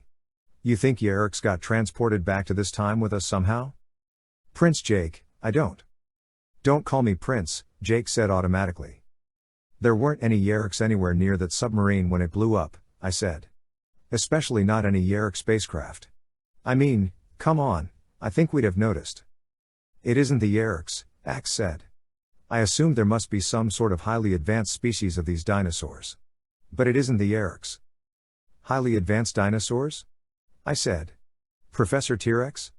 I don't think so. Last night I saw some weird flashes far off, Jake said. Me, too, Cassie said. I assumed they were lightning or something. We resumed walking. Axeman, I think maybe you're just nuts. Me? Wrong? It is possible, Axe said dubiously. But the nature of the light certainly seemed to. He droned on for a while about the wavelengths and the retinal impact patterns and distance sense and a lot of other Andalite stuff that humans would probably learn about someday. I tuned it out. I was watching the Triceratops herd, which was off to our side now. I mean, come on, every little kid has a toy plastic Triceratops at some time. And here they were. Real. Actual dinosaurs moving along, munching the grass, occasionally using their huge long horns to dig up a tasty herb. It was cool. Set aside the fact that we had taken a big elevator ride about 10 floors down on the food chain. It was still cool. Oh, man, look. I think we're coming up on some kind of big gorge or whatever, Jake said. The prairie before us did seem to stop suddenly. The grass wasn't waving beyond a certain point. We'll have to go around, Cassie said. Why? I wondered. Where exactly is it we think we're going? What do you want us to do? Jake asked peevishly. Sit down right here and start building a new civilization? I'm just saying it's not like we have an appointment to be somewhere. We marched on, unable to see the extent of the rift till we got close. And then suddenly we could see. It was incredible. Like walking up on the Grand Canyon the first time. We were at the edge of a valley hundreds of feet deep and miles across. It gave me vertigo just standing there, like I might fall in. And it would be a very long fall, with plenty of time to scream on the way down. But that wasn't what really knocked the wind out of us. Because see, the valley wasn't empty. Down there, spread across a mile of valley floor, were glittering, shining buildings. Buildings. And hovering protectively above those buildings was something that looked an awful lot like a flying saucer. Chapter 20, Tobias. How's the wing? Rachel asked. It itches. How are your feet? They hurt all over again. Am I hurting your shoulder? Nope. Not like you hurt my stomach when you opened me up like you were gutting a fish. I said I'm sorry. I've said it over and over. I know. I'm cranky. I didn't exactly have a good night's sleep. I seem to remember having to morph the grizzly bear, only to have you come along and slice me up like I was a pepperoni pizza. Slice me up like I was a hunk of cheese. I sighed. I tried to balance on Rachel's shoulder without digging my talons in. We'd ripped a patch of the dead Deinonychus's skin to cover her shoulder, but it wasn't staying on. Sliced me up like I was a ham, Rachel muttered. Like I was bacon. And eggs. And some hash browns. Denny's. I'd give up shopping for a Denny's Grand Slam breakfast right now. The one with the pancakes. Get the hash browns as a side order. 2 sausage links, 2 slices of bacon, 2 eggs over medium, you know? Not too soft and runny. I don't like them soft and runny. Maple syrup on the pancakes. Has to be maple. What kind of person puts boysenberry syrup on pancakes? So I'm guessing you're hungry? She turned her icy blue eyes toward me. Like a loaf of bread. That's how you slice me up. Like a loaf of bread you get fresh from the bakery, all crusty and crispy and golden on the outside and soft and white and still warm inside. And raspberry preserves. Has to be raspberry. I like Smuckers. A big jar of raspberry preserves with the seeds. I mean, what kind of baby has to have seedless preserves? I looked at her with my hawk's eyes. I was inches away. It was like looking at her through a microscope, practically. She hadn't slept, hadn't brushed her hair, and she was in a bad mood. But she looked great. I looked away. What was the point? Geez, my own tiredness and hunger must be affecting me. I was starving. I could see little shrew-like mammals flitting between tree roots and cowering beneath ferns, but with a busted wing there was nothing I could do. All I could do was watch the trees as we walked. We had left the Deinonychus pack behind in the night. As leader of the pack, I'd snarled at them till they backed away. I left them looking lost and stupid. But pretty soon they'd get around to choosing a new leader. Rachel had acquired one of them. It hadn't been easy, but I'd been able to control the murderous creature long enough for her to touch him. Now we were wandering along in the forest. Looking for food. Looking for Jake and the others. Looking for a clue of what to do. We were entering an area with more vegetation now. There were clusters of palm trees here and there. Clumps of 5 or 10 trees with some bushes around the base. It made me nervous. They blocked my view. On the other hand, hey, don't dates grow on trees? Not according to my mom. She's thinking about dating again. You know, it's been a while since the divorce and, oh. You mean like dates you eat? I guess they grow on trees. On date palms, right? Like I know? Like I go food shopping out in the wild? Picking dates off trees and tomatoes off vines and corn out of, I don't know, corn trees? Corn trees? Corn trees? Oh, fine. I'm starving and you're picking on me because I'm not a farm girl like Cassie. We could go look at those palm trees. Maybe they have dates or coconuts in them. Something for you to eat, anyway. I could use a rest. And some shade. We headed toward the second nearest clump of trees. 2 monstrously big triceratops were over in the shade of the nearest trees. Supposedly they were peaceful plant eaters. But they were big as elephants, with 3-foot-long horns. So no matter how peaceful they were, I didn't want to share the shade with them. There's definitely something up in those trees, I said. I could see pods of some sort clustered under the fan-like fronds. We reached the shade of the tree. Rachel set me down on the ground and threw rocks till she knocked a pod down. It was brown, about the size of a coconut. She used another rock to bash it open. Inside was a whitish pulp. Well? What do you think? I don't know. Most likely it won't kill you. Rachel made a face. She held a piece of the pulp up to her nose. Smells okay. Then she shrugged, popped some in her mouth and swallowed. Not bad. What's it taste like? I asked. I gazed up jealously at the fruit. I was low down on the ground, not able to see much but the towering trees. But something caught my eye. Through the smooth trunks and riotous bushes, I saw something curved. It looked ridiculously like a handheld fan. Only much bigger. There were spines or spokes with brightly patterned green and red fabric between them. No, not fabric. Skin. But it had to be from something dead. It wasn't moving. Totally still. Rachel. I think there's something just on the other side of this clump of trees. See that? Yeah. The fan had moved. Rachel froze. Please don't tell me it's another of your dinosaurs. When did they start being my dinosaurs? Let's just back away slowly. Rachel reached down to lift me up. What is it? I can't see enough of it to tell. We backed away, keeping our eyes firmly fixed on the spotted fan or sail. But as we backed away, I realized Rachel's shoulder was getting tougher to hold on to. What are you doing? I'm morphing, she said. I'm hungry, you're hungry. Maybe we can take this guy down and have a nice big dinosaur breakfast. What? What? I'm morphing that Deinonychorus. Deinonychus? She couldn't answer. Her tongue was no longer human. Her skin was pebbly and rough. Her shoulder sloped downward and I jumped off to land in the grass. I wasn't exactly happy with Rachel at that point. But at the same time, I wondered if maybe she was right. We had the Deinonychus morph. Why not use it? I began to morph myself.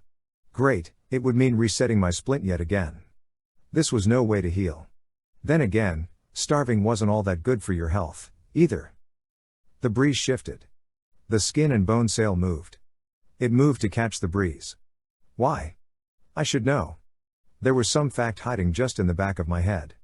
What was I forgetting? I pictured my toy dinosaurs. Tyrannosaurus rex, Brachiosaurus, Stegosaurus, Allosaurus, Spinosaurus. Spinosaurus? Big sail on its back. What about it? What was it like? What did it do? Was it an herbivore? Moving. Crash. Crash. Crrrrrrunch. Up rose the sail as the Spinosaurus stood up. Crash went the bushes as it swiveled to look at us. Crunch went a tree trunk as it thrust its head through the trees to get a closer look at us. The head was bigger than Rachel. She was just completing her Deinonychus morph. Would she be able to control the dinosaur's active instincts? She was more experienced at morphing than I was. The Spinosaurus glared at us. Or at Rachel, at least. He's scared of us, she said. He's big, but he's probably just some great big prehistoric cow, right? Rachel. Look at the teeth. Do those look like herbivore teeth?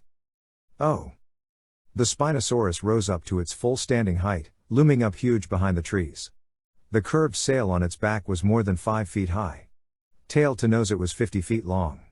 It stood on 2 legs, smaller and weaker legs than a Tyrannosaurus, but plenty to move with. The Spinosaurus was silent. It just stared as 2 Deinonychus emerged from a girl and a bird. We can still take him. That would be Rachel, of course. I'd never say anything so stupid.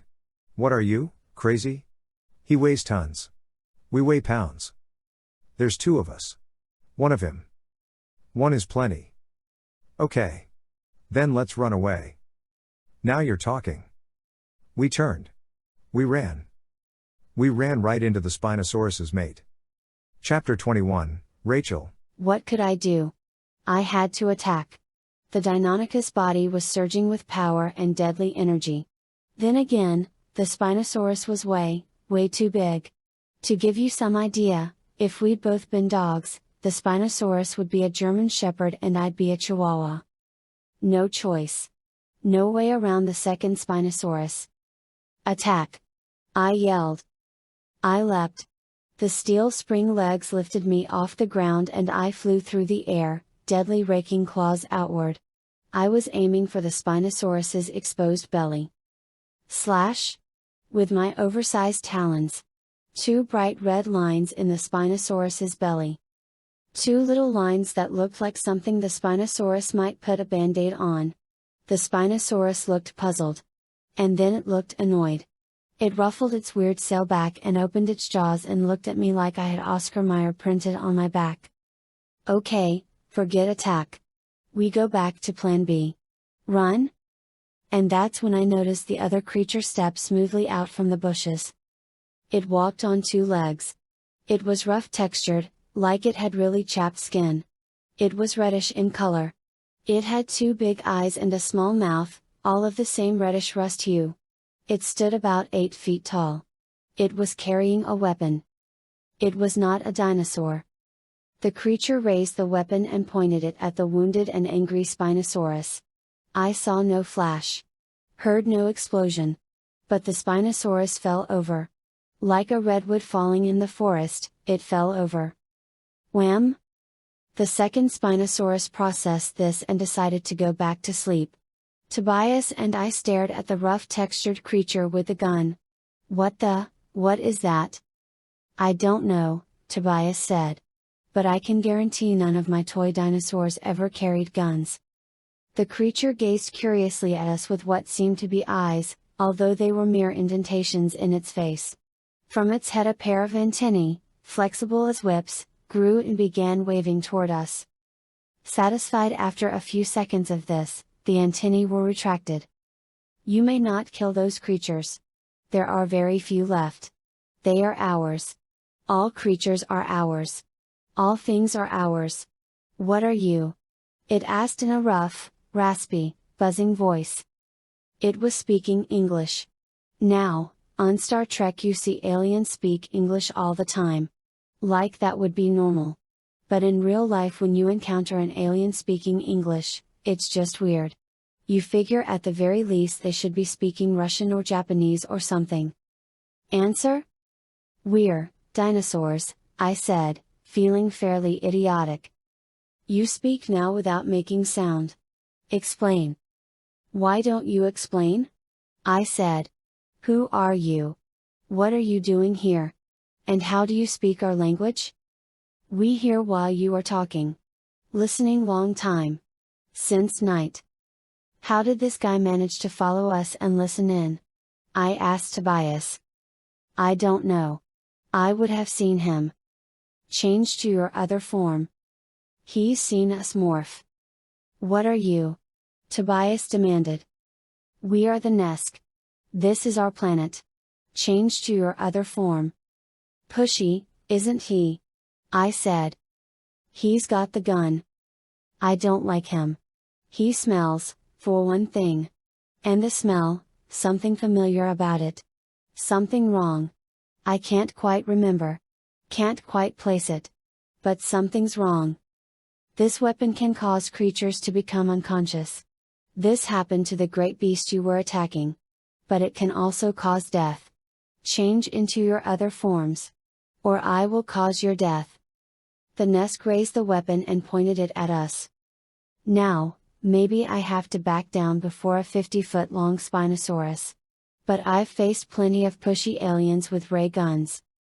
I knew this Nesk character with the ego problem would expect me to charge him, like a dinosaur. But I'm a human. Better yet, I'm a gymnast. So, just like on the balance beam, I spun on one leg and whipped my rigid tail into the Nesk. Take that! My tail hit hard. It slammed into the Nesk at his chest level. My tail broke him in two. The top half simply fell off. Like I'd chopped through a tree.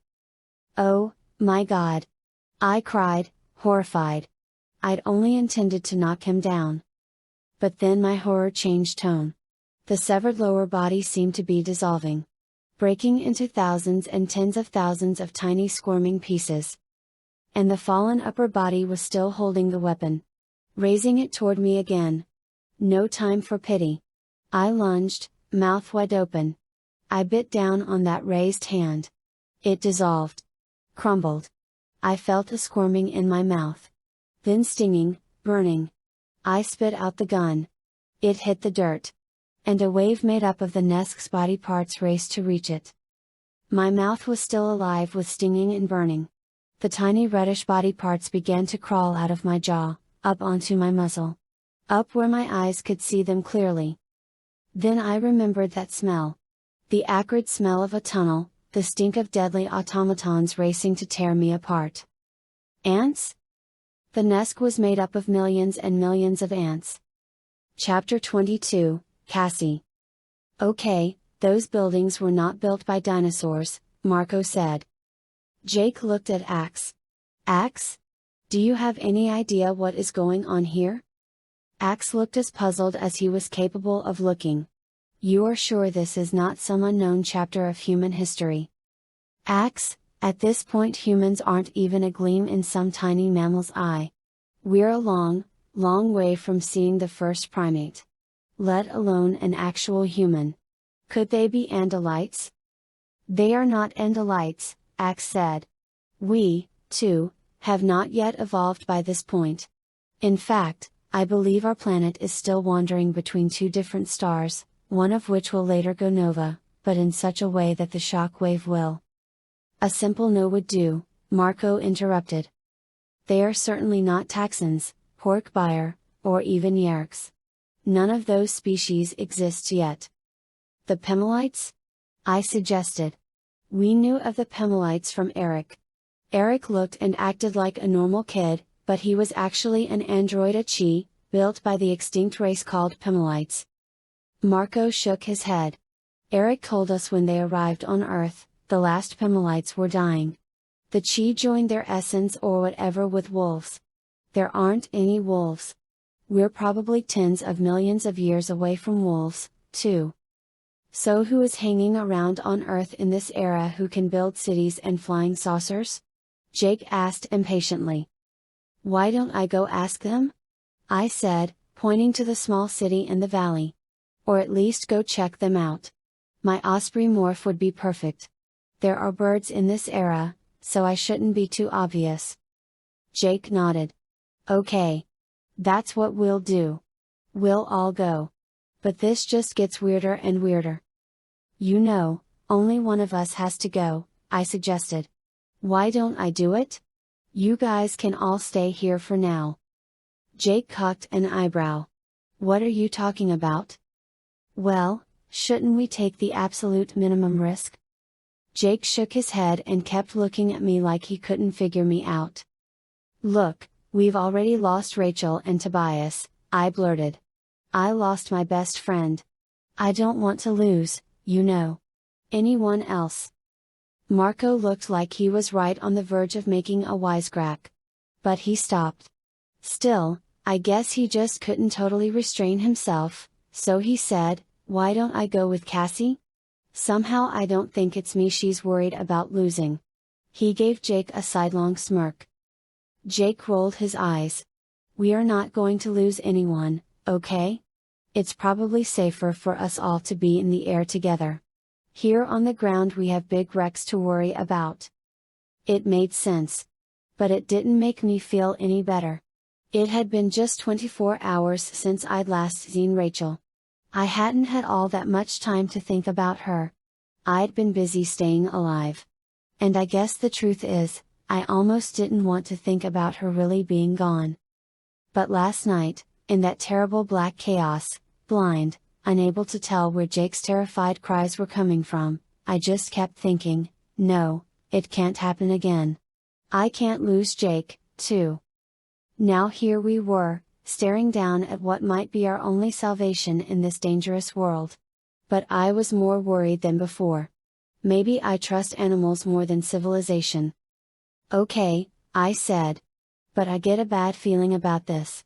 See, this can't be right. There can't be a city down there. It doesn't make sense. There are no cities in the age of dinosaurs. And no flying saucers, either. I know we have to check it out, but we need to be careful. I began to focus on my osprey morph. An osprey is a type of hawk that normally lives by water and eats fish. Gray feather patterns began to appear on my skin. I saw my bare feet become talons, my arms twist into wing shapes. It was a morph I had done many times before. But it was a morph from a different world. This was a world where true birds seemed to be small in number. There was a nice breeze blowing. And I could guess that there would be excellent thermals, warm updrafts, welling up from the steep valley walls. Everyone ready? Jake asked. Look! Marco yelled. Half a dozen small dinosaurs, each standing on two legs and no more than 3 feet high, goggled at us with huge yellow eyes. "Let's fly," Jake said. The dinosaurs attacked at a run. A very fast run. "I am getting so sick of this place," Marco said as we flapped into the breeze and raced along on our talons. I reached the edge of the cliff. I opened my wings and sprang out into the void. The tiny dinosaur stopped at the edge and watched us go. "This does seem to be a dangerous time in Earth's history," Axe said. "It's a wonder humans ever evolved in such a dangerous world." "The dinosaurs were all gone before humans evolved," I pointed out. "All?" Axe asked, puzzled. "Yeah. There were no dinosaurs by the time humans began to appear. They were all wiped out much earlier. Unless you count the Flintstones," Marco said. "Flintstones, meet the Flintstones, they're the modern Stone Age family." I'd been right about the thermals. It felt good to be floating on a warm breeze. I know this seems crazy, but I somehow felt more at home in the Osprey morph than my own human body. Humans just seemed so totally out of place in this era. We flew toward the shining city in the valley. With Osprey eyes I could see much more clearly. I saw buildings that rose in steep, smooth sweeps, like they'd grown from the bedrock. Windows were stuck in odd locations, some aiming out, others more like skylights. And there were fields planted with green and arranged in neat circles instead of rows. "From the town of Bedrock, they're a page right out of history," Marco sang. As we got closer, I could see creatures of some sort. They looked a little like large, very large, crabs. Only with shells in a wild array of colors, deep blue, spring green, orange. And while on one side there was something very much like a large pincer, on the other side there was a pair of hands. "Those are definitely not any species I know of," Axe volunteered. "They don't look friendly," Marco said. "Marco, how can you possibly?" Wham! Something hit me. I was tumbling through the air. I fell 10 feet, opened my wings again and veered into a breeze. I caught air. Nothing broken. "Jake!" I cried. "Look out, it's coming around again!" Jake yelled. I turned my head just in time to see it fill my entire field of vision. Like some monstrous bat. Green and yellow leather wings 20 feet across. An impossibly long, bony head. "I can't believe something that big could sneak up on me," I said. "There are more," Axe said tersely. "They were dropping from caves in the valley wall. 3, 4, 6 of them. They opened their wide leather wings and swooped toward us." Chapter 23, Tobias. They swarmed toward Rachel. Millions of ants. And a group of them was already reforming around the weapon, forming a sort of hand to raise it high and aim it. I had a very low-tech idea of how to deal with that. I leapt. I landed with both feet on the ants around the weapon. And I began to stomp. I stomped like mad with my Deinonychus feet. They weren't great feet for stomping because they were basically built like bird feet. But they were fast. I was stomping at a rate of several stomps per second. And whatever kind of super alien ants these might be, they couldn't stand some man-sized dinosaur stomping on them. The nest broke and ran. I roared in triumph and turned to Rachel.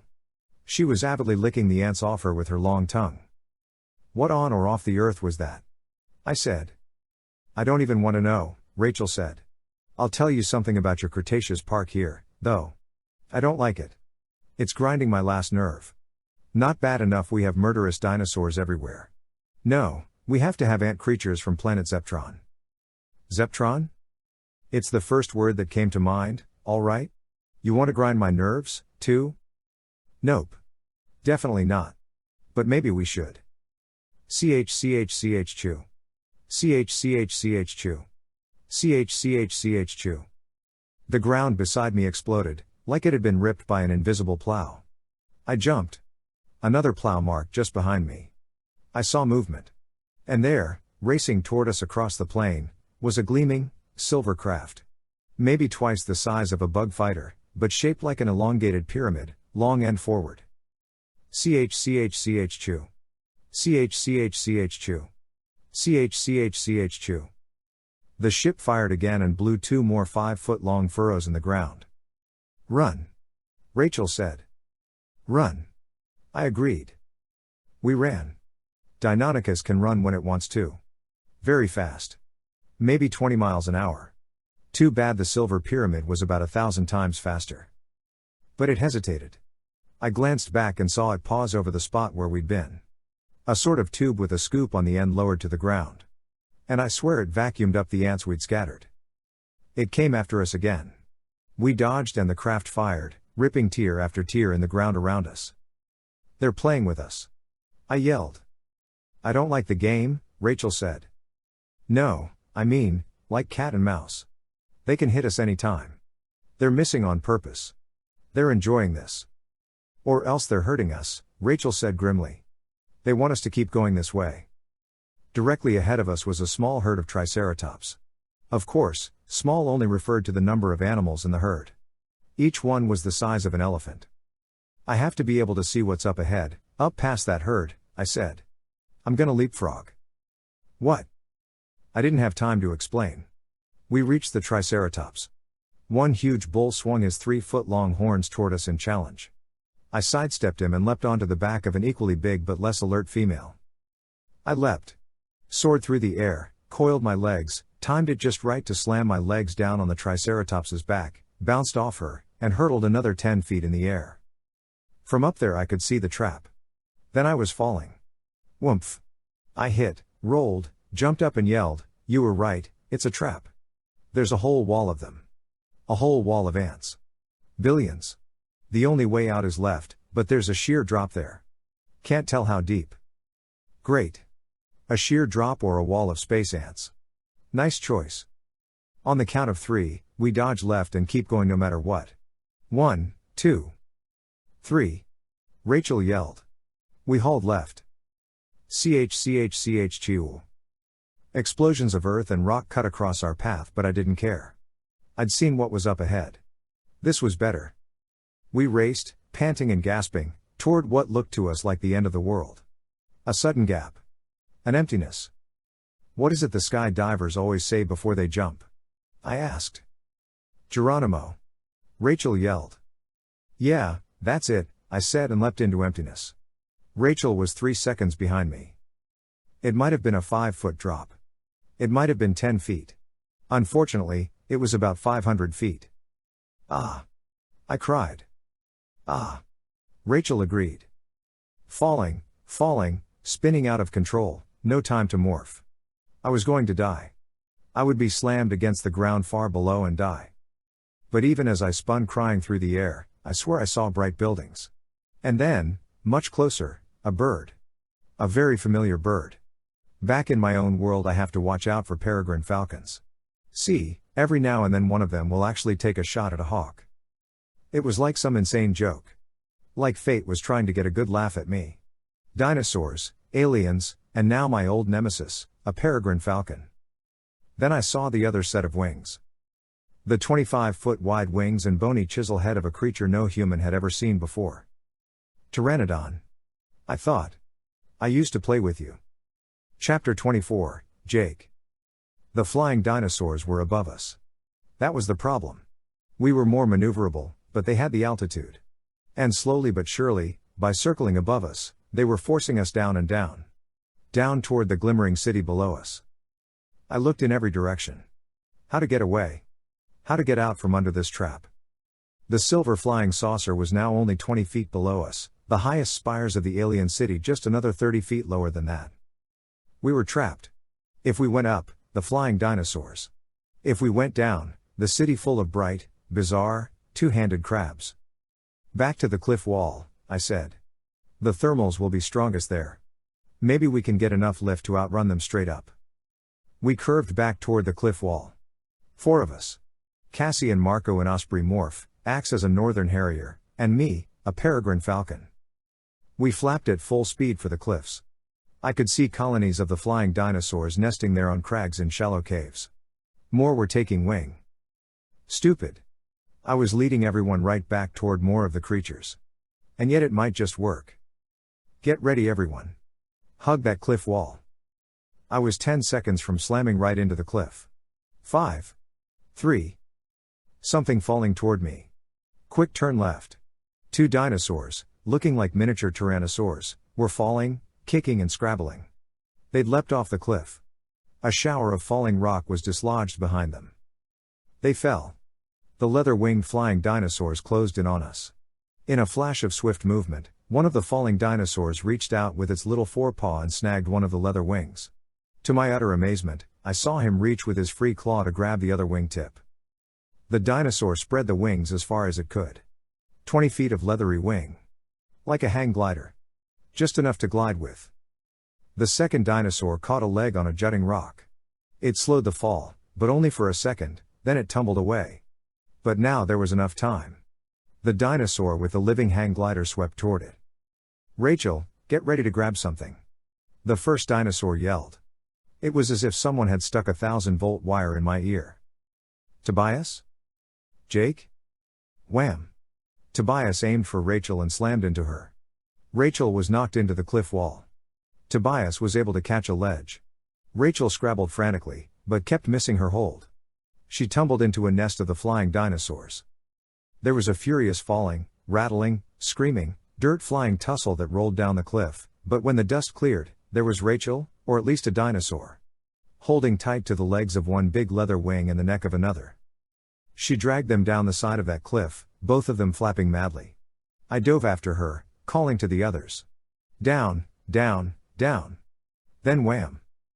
She landed. But not on the valley floor. She landed in mid-air. She was crumpled on what looked like mid-air. And the 2 tattered, leather wings were beside her.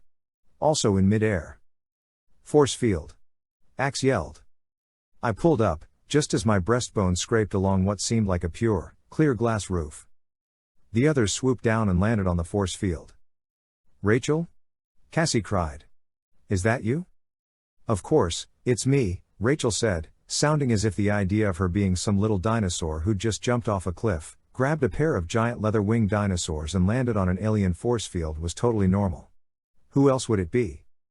We were all treated to the utterly bizarre sight of an osprey attempting to hug a dinosaur. "I know this is kind of obvious," Marco began, "but you're both alive." "Of course," Tobias said. "You think getting eaten by a Chronosaurus was going to kill us?" "Nah. Or being chased by a pack of Deinonychus?" "What are you, dinosaur boy?" Marco asked. "Now you know what I've been putting up with since yesterday," Rachel said. "This Asaurus and that Asaurus." Tobias rattles them off like they were, I don't know, like any normal person would rattle off the names of major clothing designers. "What do you call the morphs you're in?" I asked. "Deinonychus. And those flying reptiles there are pteranodons," Tobias said. "Am I the only person who ever played with dinosaurs when I was little?" "Hey! There are buildings down there," Rachel said. "What's going on?" "We were being chased by these aliens who are ants but who can join together to form bodies and carry guns. He, or they, said they were the Nesk." Every eye turned to Axe. He sounded a little exasperated. "I don't know. Never heard of them. We are millions of years in the past, you know. I cannot be expected to know every species in the history of the galaxy." "At least 65 million years in the past," Tobias said. "Cretaceous age. The last age of dinosaurs." Marco moaned. "Oh, man. 65 million years. I thought it was just maybe 6 or 7 million years. I was holding out hope that we'd find some primitive people. You know, like in that old movie Quest for Fire? Only the Babe tribe, not the hairy tribe. There would be this primitive tribe and because of my superior knowledge I would become their ruler." "Your superior knowledge of what, Marco? Your superior knowledge of Spider-Man's superpowers?" Rachel asked scornfully. "You run into a tribe of Neanderthals, you'd end up being their pet monkey." Everyone laughed. Even Marco. It was good having the group together again. But I had to get us moving. "Excuse me, but we seem to be standing on a force field 100 feet or so above a valley filled with aliens. Maybe we should leave. Unfortunately, there are still a bunch of mad pteranodons above us. And maybe a small ship full of those Nesk whatevers," Tobias pointed out. "Are they the same aliens who are down in this valley?" "No," a voice said. "The Nesk and the Merkura are not the same." I looked at Axe. He looked at me. Everyone looked at everyone else. None of us had spoken. None of us even knew the word Merkura. Out across the force field, they appeared very gradually. At first there was just a ripple in the air, then a sort of bad TV picture full of static. Then the picture was clear and real and three-dimensional. A localized, force field-derived sensor shield. Axe said enthusiastically. Excellent. We were face to face with the aliens. Not that we could be sure where the face was, exactly. Chapter 25, Axe. We Andalites know more about alien races than anyone in the galaxy. We have been in space longer and traveled farther. Plus, we are scientists as well as warriors, so when we find a new race we study it. As opposed to wiping it out or enslaving it, as the Yerks do. We know of the Geds and Horde Buyer and Texans, the Korla, the Skritna, the humans, and many, many others. But this race, these Merkura, were just strange. For one thing, they were not at all symmetrical. There were 3 of the creatures. They moved upon 7 legs. 4 on one side, 3 on the other. To make matters worse, the 4 legs were larger than the 3. So they scuttled sideways in the direction of the small legs. They stood about half the height of a tall human, and 7 or 8 feet wide. On the side with the 4 big legs, there was a sort of 3-way pincer claw. It looked very powerful. It looked like the sort of thing I would not want to have to fight against.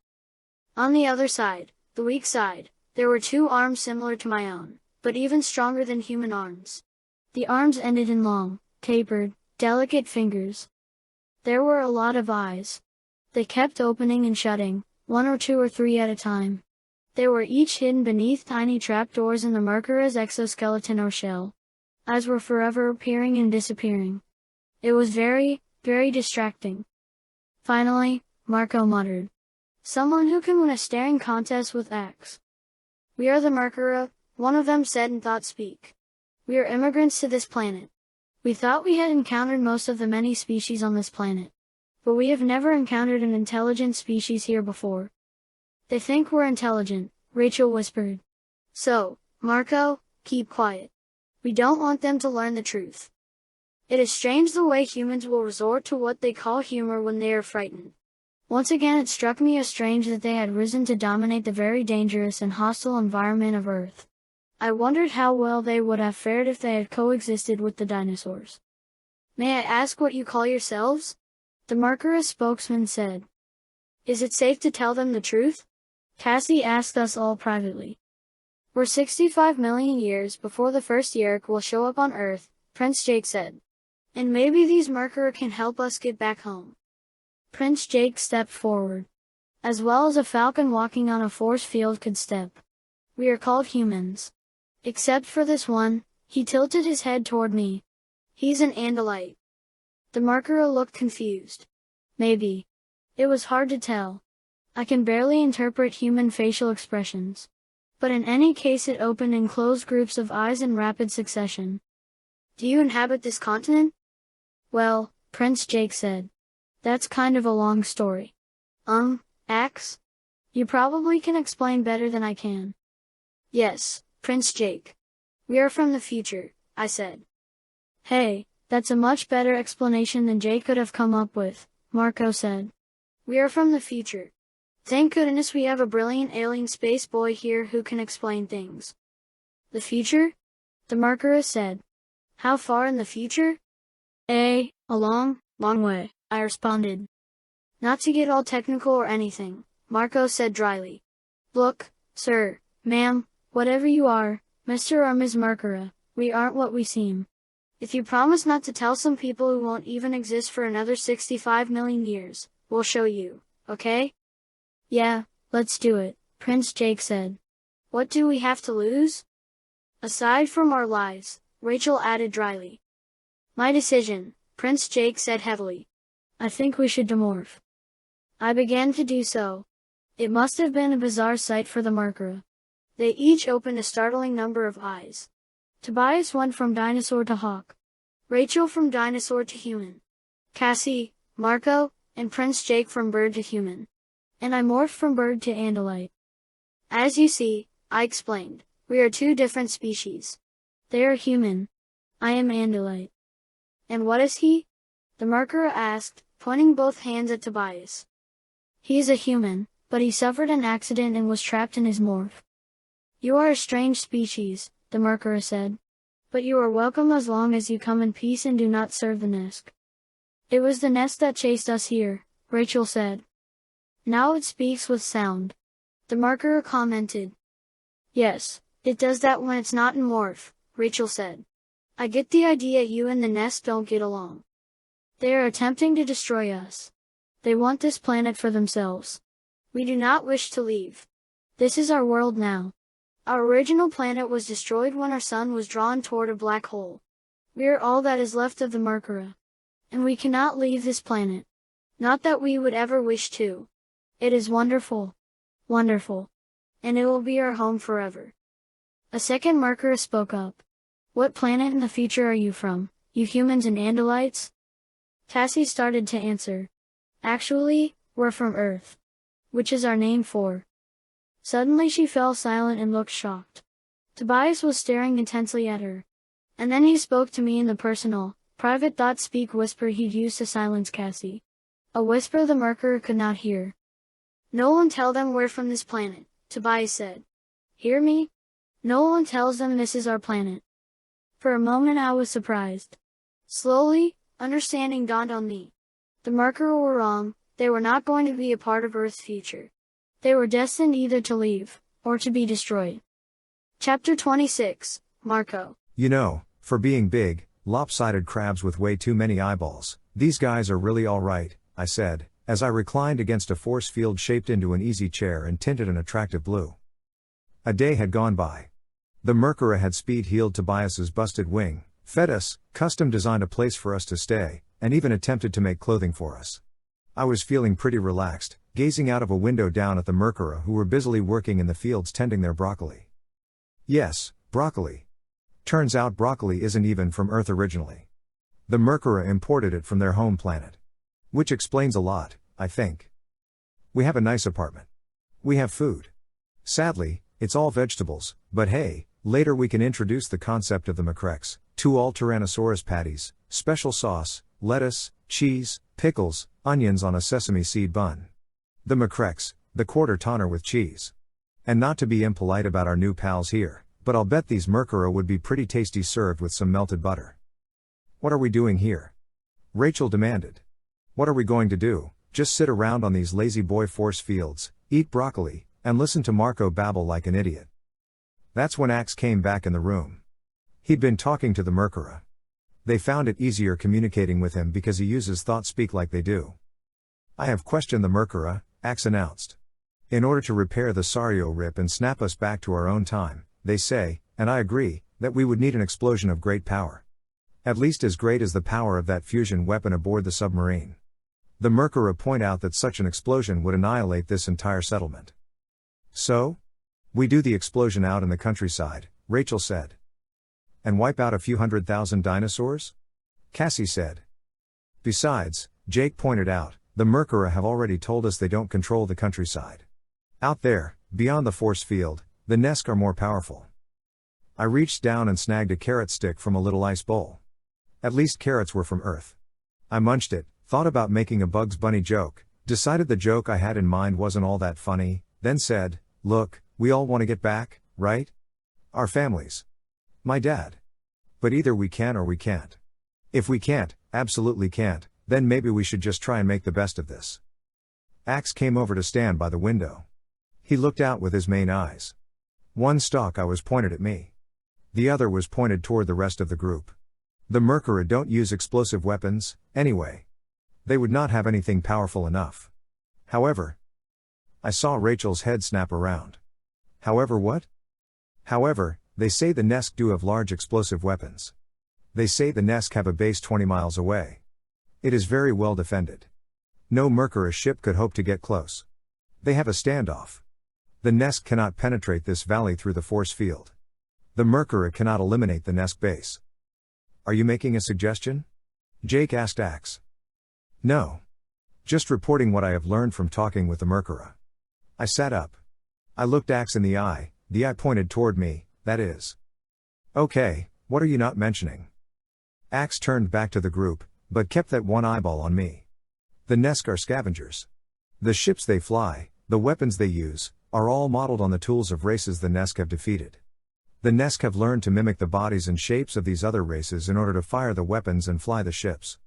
The Nesk believe the dinosaurs belong to them as their property. They believe this planet belongs to them.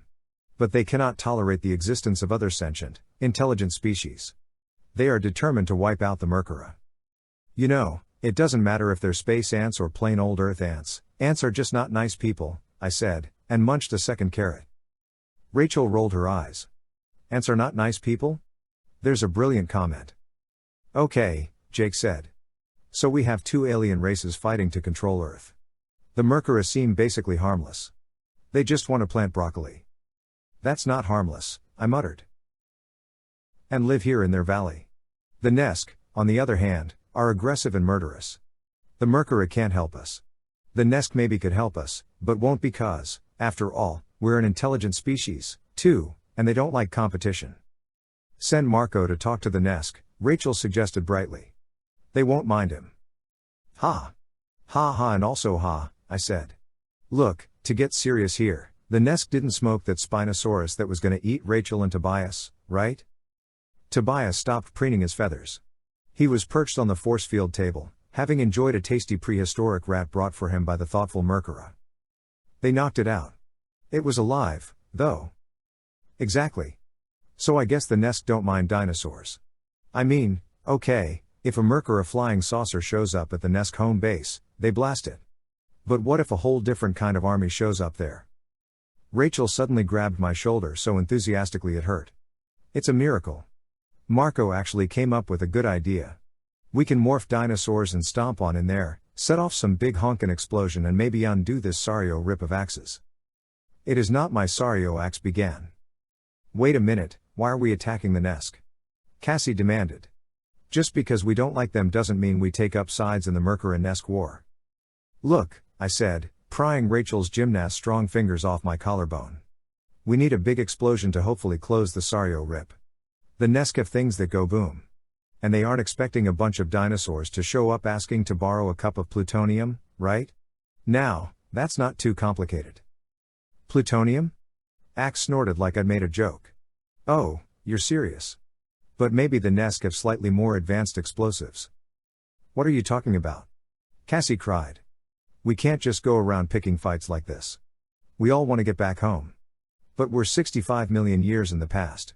And we are not supposed to be here. Anything we do could end up changing the course of history in some terrible way. Ah, Jake said, nodding. We could do something that ends up totally altering the future without even knowing it, Cassie said. We could, I don't know, we could do something. Something wrong. We could change the future so that Hansen would never have existed, I said. I say we try. You going to try and wipe out every guy who's cuter than you, Marco? Rachel asked. That's half the human race. Look, we can't go messing with the future, Cassie said. It's too complicated. Too many consequences.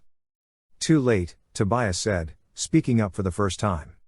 We have Homo sapiens alive here in this timeline. Not to mention me.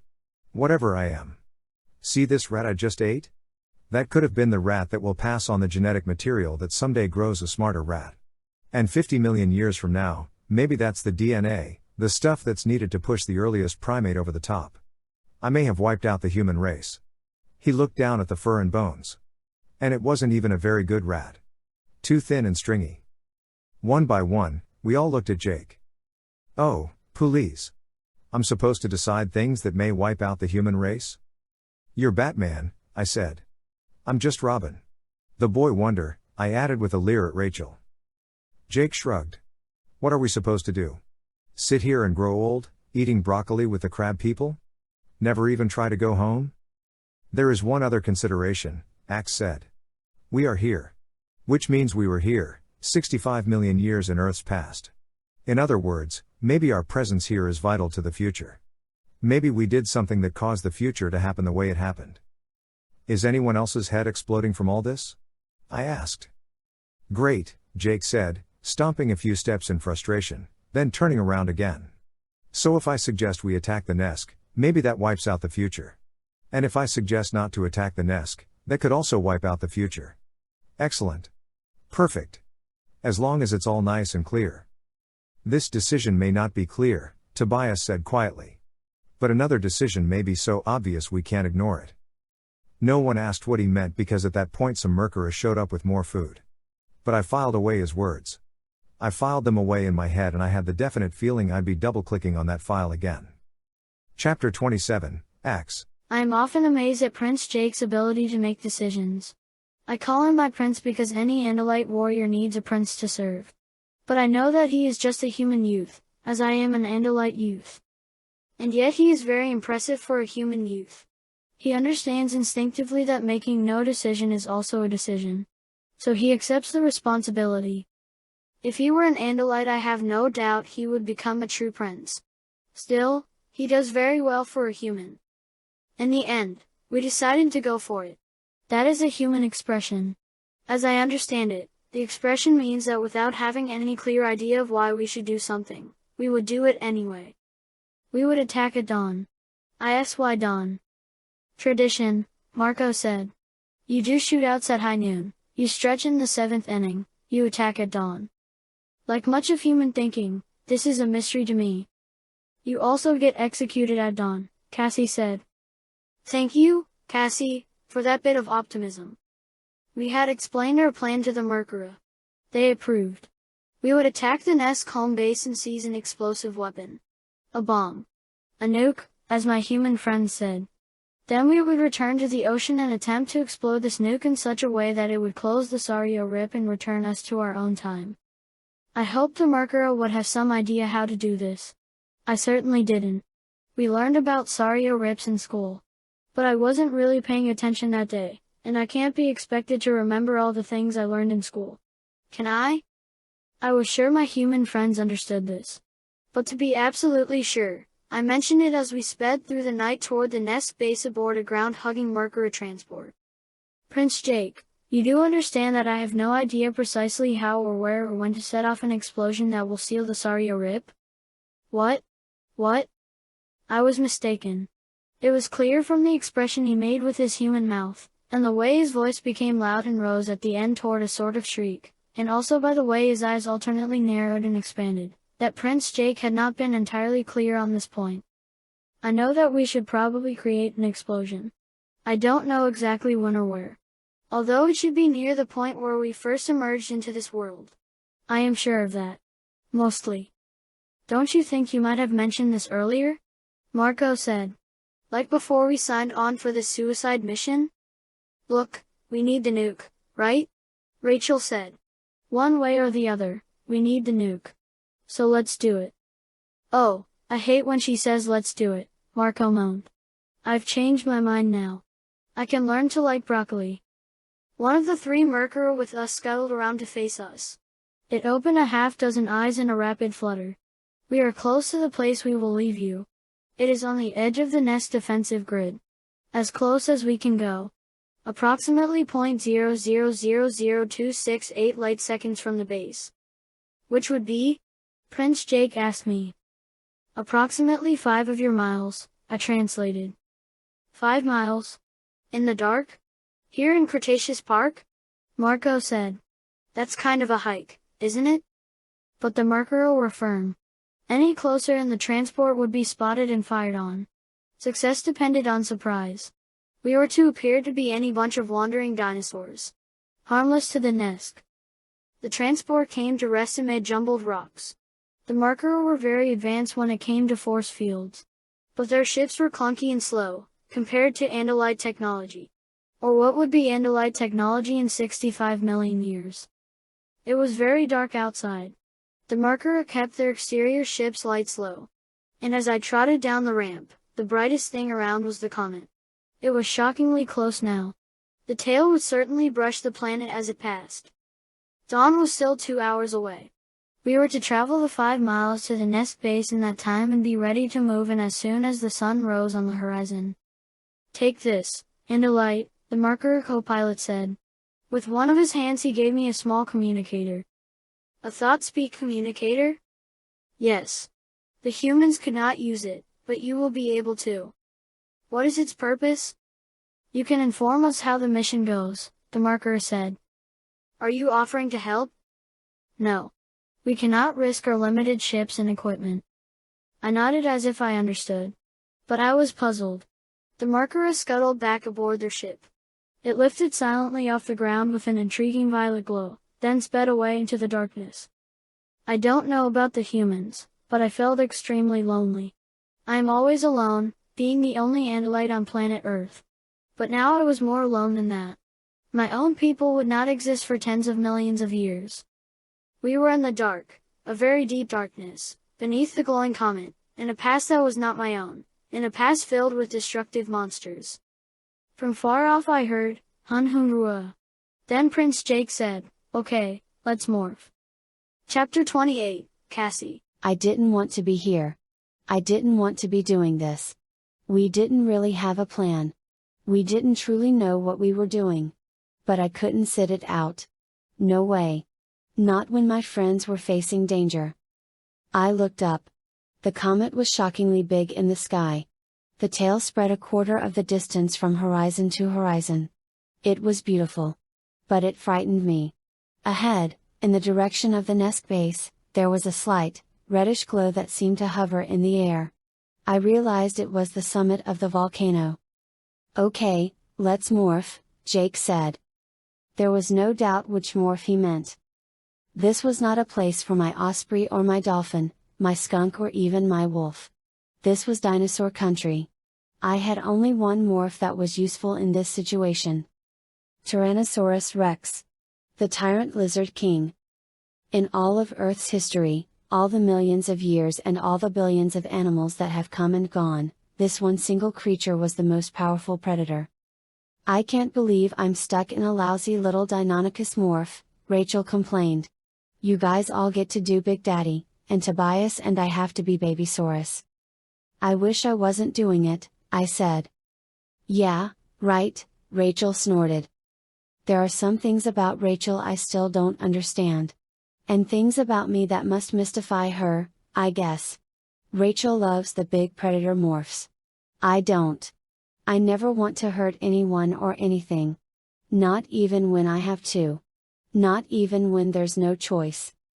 "Tell you one thing," Marco said. "If you're gonna walk around in the dark here in Cretaceous world, you want to be carrying the big guns. And Big Rex is the biggest." "I guess I'd rather have the Mercurus force fields," I said. "I like the way they do things, they protect themselves without having to be so violent."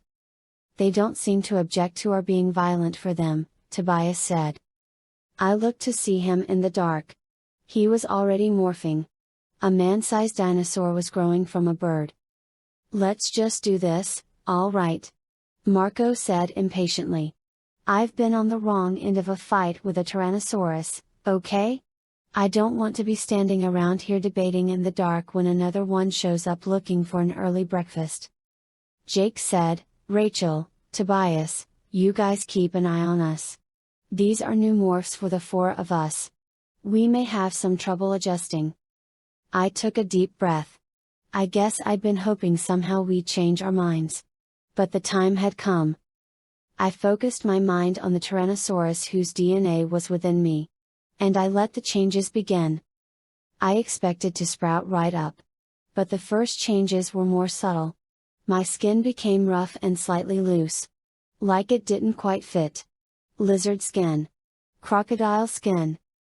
My hand split in two. My thumb and next two fingers melted together. My two smaller fingers did the same. And then the bones grew out through the lizard flesh. The finger bones grew and came to a point, two small but wicked claws. I felt my bones grow thick and massive. My pelvis bone swelled out against my flesh. I thought it would break through. But then I realized the growing had started. I was rising up from the ground. My legs were thickening, growing. Muscle layered over muscle. Muscles much bigger than my own human body. Bone and muscle, bone and muscle. My spine began to stretch, with a squeaking sound that radiated through my head. The base of my spine stretched out and out, longer and longer, 5 feet, 6, 8, 10 feet. And longer still. My feet grew, spreading wide into 3 massive toes, each ending in a ripping, rending claw. I felt my weight settle on those feet, felt my claws sink into the moist soil as I grew by tons with each passing moment. But for all that, it was the Tyrannosaurus's head that shocked me the most. My jaw went from being measured in inches to being measured in feet. The bones grew dense and heavy. The muscles rippled beneath the gravel skin. My face bulged out and out and out. My eyes spread apart, blurring everything until they had reached their proper location, facing forward. My head expanded, grew in every direction. Bigger, always bigger. I was towering above the ground now. Huge. I balanced on my powerful legs, tail out behind me, body forward, poised. And then, at last, came my teeth. I felt the itching in my mouth as my pathetically tiny, my ridiculous human, teeth grew. From a quarter inch to an inch, to 3 inches, to 6, 7. New teeth appeared. Twice my normal number. They sprouted from the bones of my massive jaws. And I was complete. More than 40 feet from head to tail, the length of a bus. 18 feet tall, the height of a 2-story house. 7 tons of bone and muscle, the weight of 5 cars.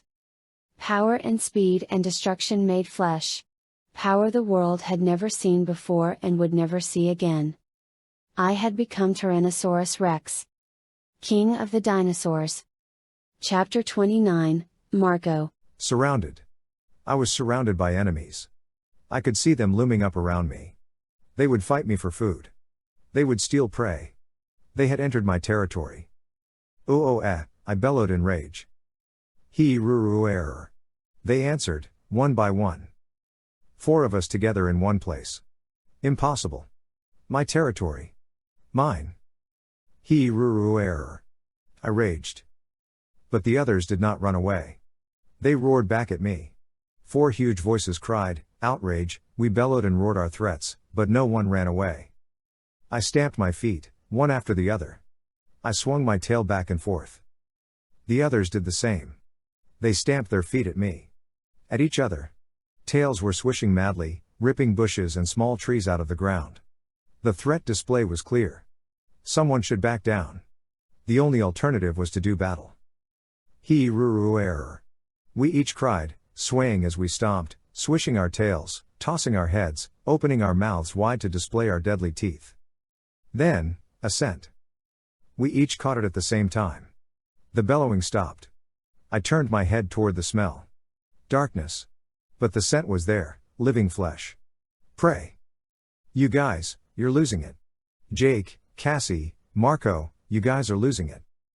There was prey just a few feet away. 2 smaller creatures. Only 2 of them, and 4 of us. Not enough prey. The others would try to take them. I leapt. The little dinosaurs turned and ran. I was after them. Jake. Axe. Marco, you idiot. You guys are caught up in the morph. That's us you're chasing. Noises in my head. Meaningless. Running now, the chase was on. But the others like me were still there. Running, too. Trying to steal my prey. You guys are grinding my nerves. You're hunting us. Rachel, we can't outrun them. But we can outturn them, I bet. Oh, this is so not fun. I'm gonna end up being breakfast for Marco. Talk about humiliation. When I say now. We double back on them. Yeah. More sounds in my head. Strange. Disturbing. Now. The 2 swift, small creatures suddenly stopped and ran straight for me. In a flash, they were past. I stopped. I blinked. I was confused. But then I smelled new prey. More this time. Close by. The wind was in my face. I knew this was a good thing. When the wind was in my face, the prey did not flee as quickly. I quickly forgot the 2 small creatures and advanced toward the herd I smelled up ahead in the darkness. I have never seen a morph take over this totally. I know. I'm starting to worry. Jake. It's me, Rachel. Snap out of it. Cassie, buddy. It's me, Rachel. You're being controlled by the morph. The prey was close now. Yes, I could smell them. I glanced at the others like myself. Marching beside me through the darkness. Many prey this time. Enough for all. Closer. Closer. Attack. I bounded forward at full speed. Attack. Tail out behind me, head held forward, I raced toward the helpless prey. In the darkness I saw a shape. Prey. I saw the bulk, the curved back. I saw the horns. Two very long and a shorter one. The horns disturbed me. But too late to do anything but attack. Nothing could stop me. Nothing could escape. The horns turned toward me. Hum. I dodged left. The horns turned. Hum. I slowed down. I stopped. Schnorf. Schnorf. The horned creature said. I saw the others like myself. All were staring at the horned creatures. All had stopped their attack. Maybe now they're calmer, the voice in my head said. You guys? Those are Triceratops. Huh? Jake, Axe, Cassie, Marco, get a grip. You are in morph. In morph? Me? Marco? Yeah. My brain snapped back suddenly. Instantly I was me again. Okay, me again in a body that was 14,000 pounds worth of trouble. But at that exact moment, one of us attacked. Ro-oh-ah. A Tyrannosaurus leapt suddenly to the right, jerked its head left, and chomped its humongous jaws down on the arched spine of a Triceratops. RRRE, RRRE. The Triceratops screamed. And then everything went completely insane. The Triceratops staring up at me lunged. Deadly 3-foot-long horns were aimed at my belly, propelled by 6 tons of weight. I jumped back, inches from being gored. Another big Rex, I don't know if it was Jake or Cassie or Axe, went roaring into battle.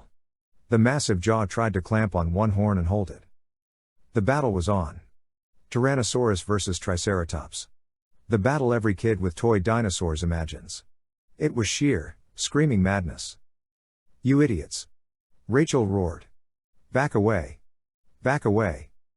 But then she and Tobias joined the fray, trying to help. They were tiny, but they could attack the lumbering elephant-sized Triceratops with more agility than we could. My own opponent schnorfed a couple of times, then came after me again. I backed away. I didn't need this fight. I tripped, staggered back on one knee, and began to fall over. I reached to use my hands, but they were useless.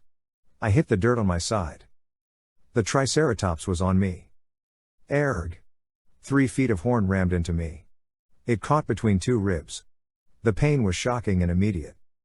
But now the Triceratops was vulnerable. Its dangerous horns were stuck, and its front leg was in reach. I opened my jaw, jerked my huge head forward, and clamped down with all my might. The Triceratops backed away. I released his leg and snapped at his side and missed. He lunged again. I was still down, still on my side, bleeding. I swung my legs forward and shoved my talon feet in his face. I caught the closest horn between my toes and shoved back with all my might. I went scooting backward under the impact of the Triceratops's charge, but those horns didn't get me. Not this time. I rolled into something that splintered and crashed. A tree. I had just knocked over a tree. I scrambled up, not an easy thing to do when you're a Tyrannosaurus. I got to my feet just as the Triceratops charged again. I backed away, but now there were trees all around me, hemming me in like a cage. Then, in the darkness, the shocking sight of another big Rex. It leapt on my Triceratops. It opened its mouth wide, and then sank 3 dozen or more 7-inch long teeth into the Triceratops's neck. Hoo-ah. RRRRE. RRRRE. In fury and rage, the big predator yanked the front of the Triceratops up off the ground. An animal the size of an elephant, simply yanked up off the ground.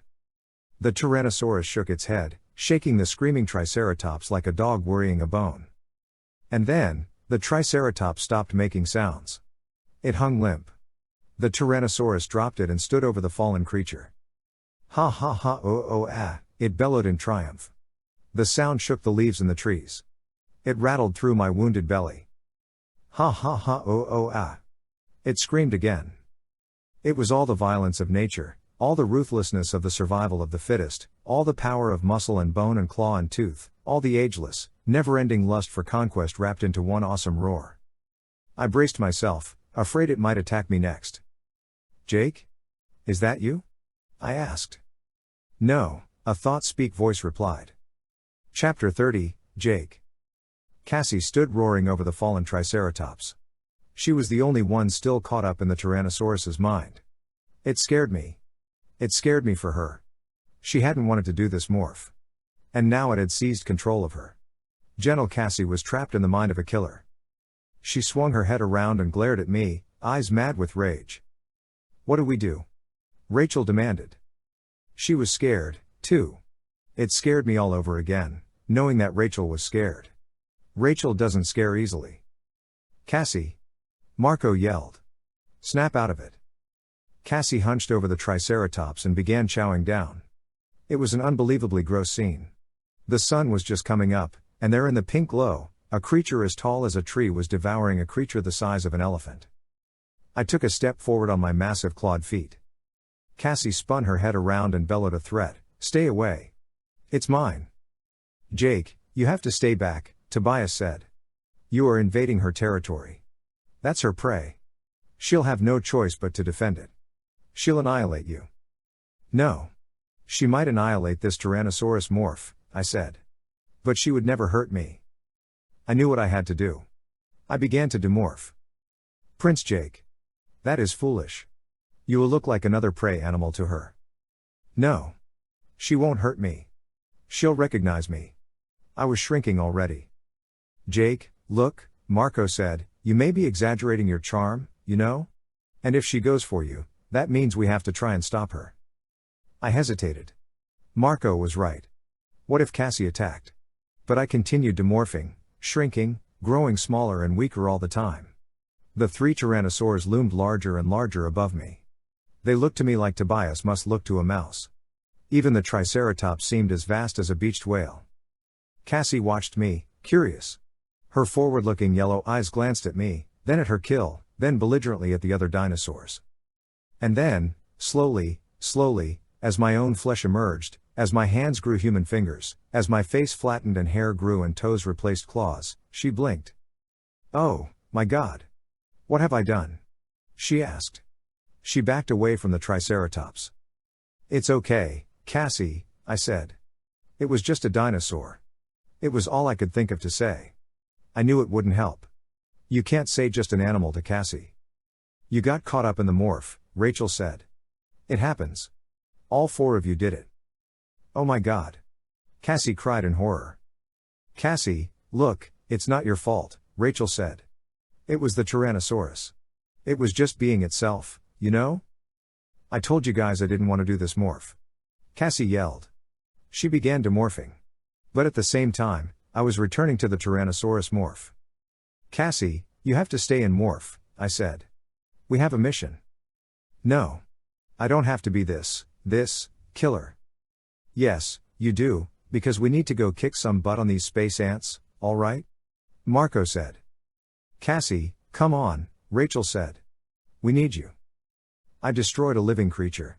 A fantastic living creature, Cassie mourned. "Cassie, get over it.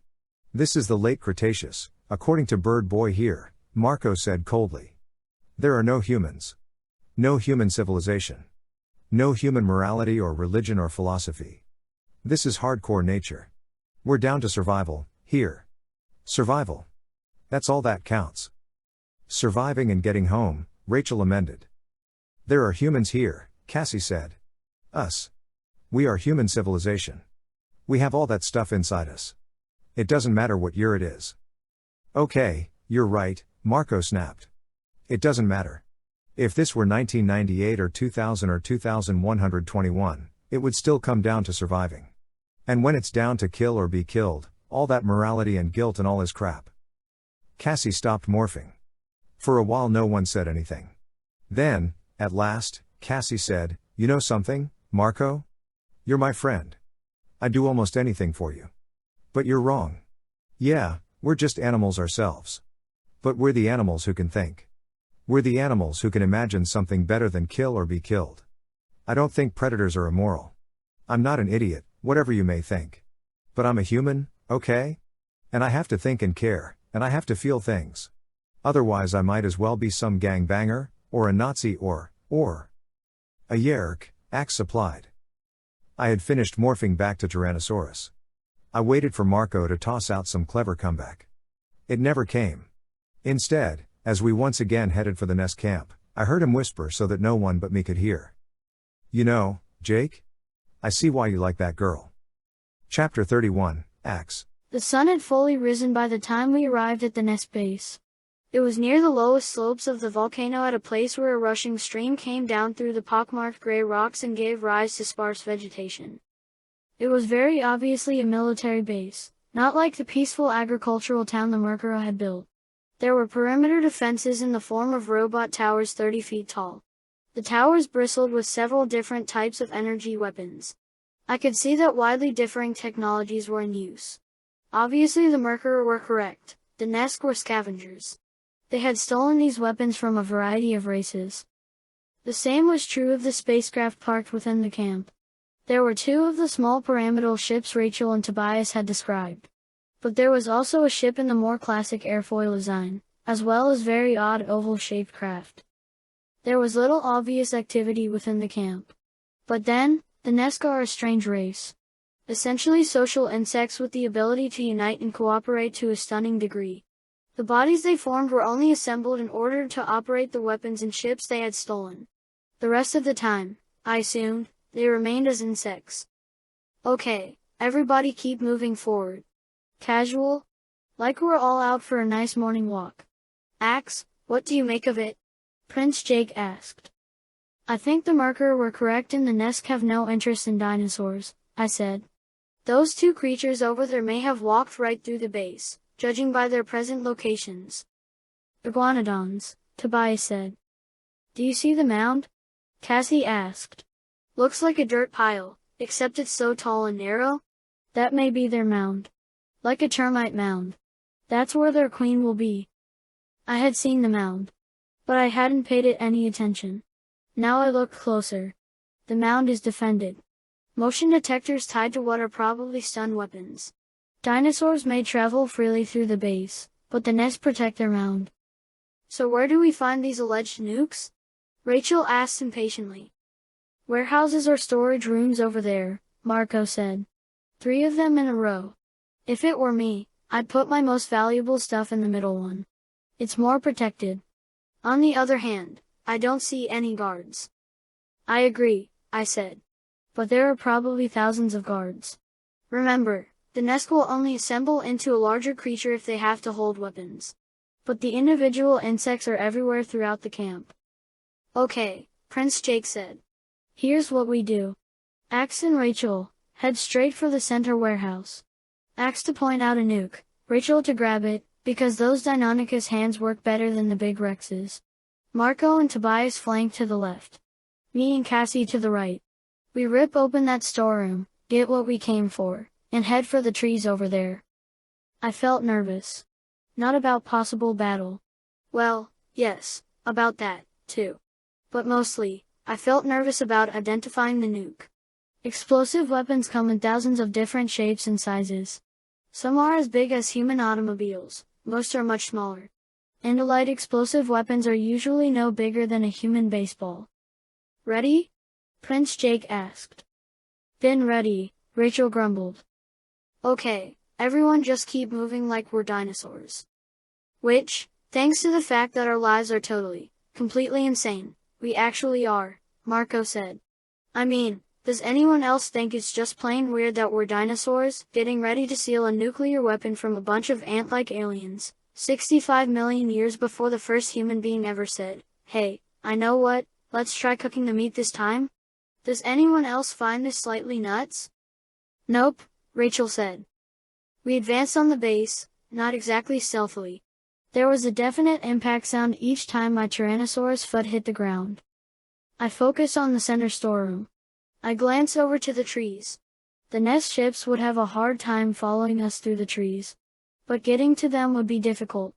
Especially if it took me a while to find what we were after. The base seemed empty, deserted. But when I focused my Tyrannosaurus eyes, I could see narrow columns of the ant-like creatures spreading out like a web across the entire area.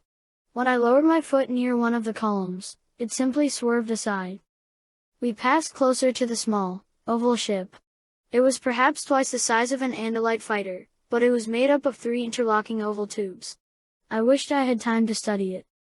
The storeroom, just ahead. It had appeared to be built of crude metal. But when I got closer, I could see that it was actually dirt. It had been built in just the same way as the mound, by the labor of millions of the tiny creatures. Then, it had been covered in some sort of residue and polished till it was bright. A bizarre race, these Nesk, I said. They have stolen and made use of amazingly sophisticated technology. Yet at the same time. Scrreeeee. Scrreeeee. A screaming siren. Flashing lights. The robot defense towers blaze with green and blue light. The spacecraft began to power up. The entire base was suddenly very alive. Very, dangerously, alive. A thought-speak detector. I cried. They know the Mercury use thought-speak and they have a thought-speak detector. What, are you kidding? Marco demanded. How is that possible? Actually, our own Andalite scientists have been trying for years to develop such a system. It would work on the principle of Scrreeeee. Scrreeeee.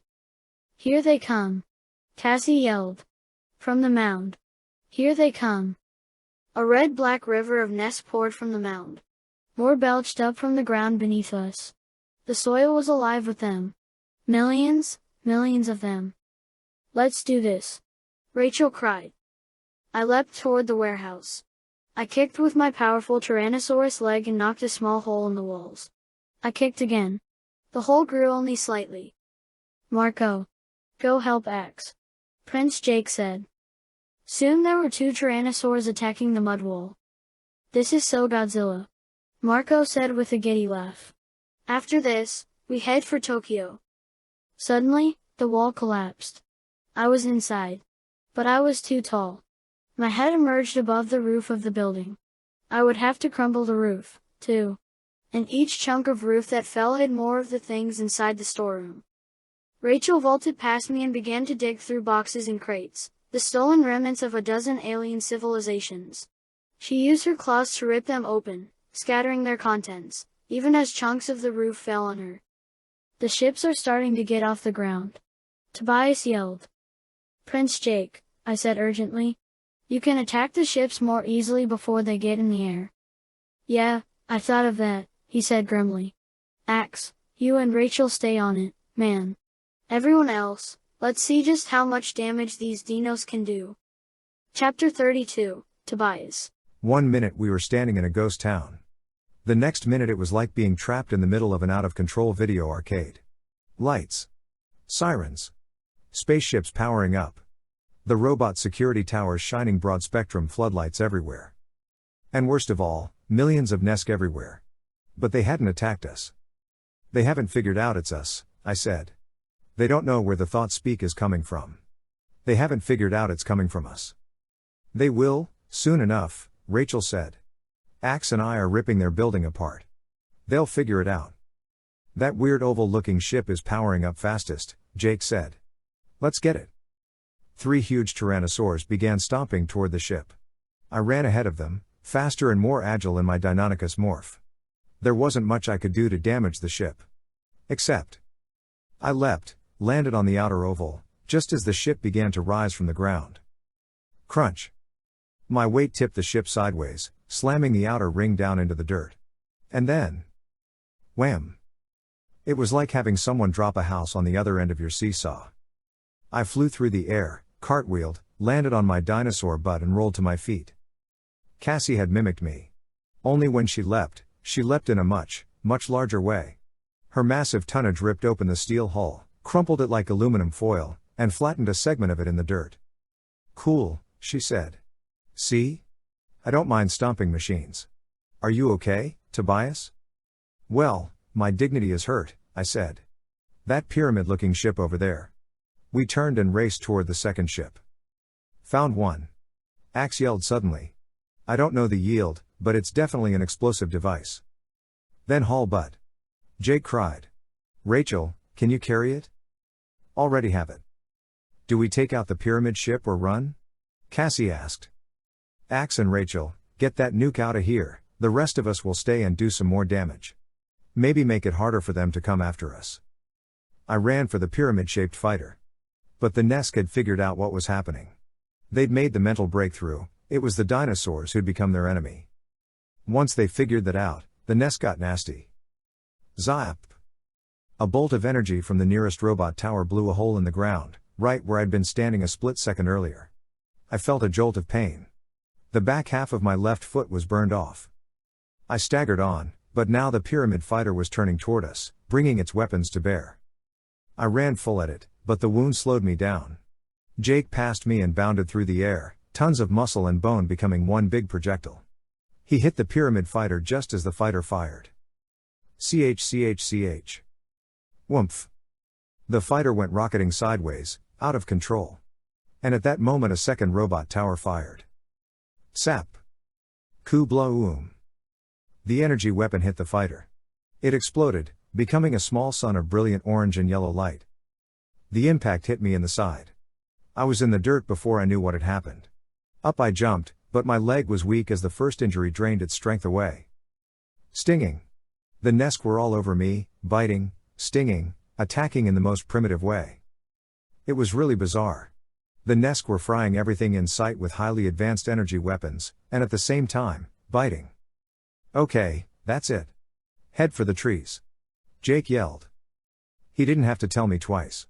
I saw the tree line, illuminated by early dawn light and the brilliant explosions, and I moved out. Pain or no pain, I was running for cover. But then, my injured leg just stopped working. I was down. Two gigantic tyrannosaurs lumbered by overhead. I should cry out, tell them. But if I did, they'd die trying to save me. Like some foul-breathed savior, there came a massive, square head. Down it came, jaws open. The jaws closed gently around me. 7-inch teeth cut into my skin, but did not penetrate muscle. The Tyrannosaurus lifted me up and up and up. It jolted away. Each step shot pain through my body. But at least I was up off the ground, away from the Nesk. Let me know if I bite too hard, Cassie said. Chew. The ground beside me erupted. Cassie was carrying me so that I was looking back. I saw the second pyramid fighter rise up and open fire. Behind it came the other undamaged fighter. I twisted my head forward. A long, long way to the trees. And between us and the trees, one of the deadly robot towers. Cassie ran. The fighters came after us. No way. No way to make it. I'm going to contact the Merkura, Axe said. I barely had time to think what? When the tower opened fire. The others were all past the tower. But Cassie and I were trapped between the deadly fire from the tower and the advancing fighters. This doesn't look good, I said. No. It doesn't. Suddenly, Jake and Marco turned back. They came running at the tower from behind. The tower was 30 or 40 feet tall. The two tyrannosaurs slammed into a corner of its support beams. Crrrunch. The tower did not fall. But it did shake. And it sagged to one side. Just enough that their next shot went wild. Jake and Marco slammed it again, and now Cassie and I were caught up with them. Cassie gave the supports a devastating kick. Slowly, then faster and faster, the robot tower began to fall. It fell like a redwood, straight down toward the Nesk mound. It helped, but not enough. We'd been too slow. As we raced for the woods, the fighters closed in. There was no way to outrun them. No way to outmaneuver them. They had us cold. We were all going to die, 65 million years before any of us would be born. Chapter 33, Rachel. We hit the tree line, me and Axe. In my front claws I held a small, oblong white tube. According to Axe, a nuclear explosive. Let me just say this. Carrying around a nuclear weapon? That'll make you nervous. I looked back. And I saw what was about to happen. 3 very big Rexes, Jake, Marco, and Cassie, were running. Head forward, tail back, running like roadrunners. A Deinonychus was in the mouth of one Tyrannosaurus. And 2 spacecraft were practically above them. It would be point-blank slaughter now. The situation is hopeless, Axe said. What do you mean, hopeless? I demanded. I am speaking with the Merkura, he explained. I remembered him saying something earlier about that. But it was irrelevant to me. I'm going back for them, I said. Don't be foolish, Rachel. All you would do is give the nest another target. Exactly, I agreed grimly. Maybe if they're shooting at me, one of the others will get away. I started back out into the open. I heard Axe come lumbering behind me. Ch. Chew. The pyramid ship fired. Ah! Jake cried. He fell forward, half a dinosaur. Dimorph! I screamed. The pyramid ship turned at a leisurely pace, hovering directly above the writhing, thrashing, helpless monster who was Jake. Ch. Chew. At point-blank range, the Nesk pyramid ship fired. No! Cassie screamed. The blast was blinding. But when the flash cleared, Jake was still there. An electric glow illuminated a sort of invisible shell around him. Force field. Axe said. The Merkura. Then we saw the two Merkura ships. Exactly like flying saucers. One was just above the pyramid ship. It had projected the force field to protect Jake. The Nesk pyramid fighter saw it now, too. It fired. At the same instant, the Merkura fired. Boo-boom. The twin explosions were almost simultaneous. The pyramid ship and the Merkura saucer both blew apart. I thought I saw a big Merkura claw go spinning away into the darkness. The remaining Merkura saucer hovered above Jake and the others. The remaining Nesk ship seemed to hesitate. And while it did, Jake and the others began to demorph. They're going to try and take us all aboard, Axe said. We should demorph. They don't have room for these bodies. I began to demorph, but it was an agonizing wait while the Nesk considered whether to attack or retreat. The saucer hovered. The Nesk hovered. Standoff. Jake, Cassie, Marco, and Tobias all demorphed. Axe and I stepped out from the trees, out in plain view. The Nesk were looking at humans for only the second time, and they were seeing an Andalite for the first time ever.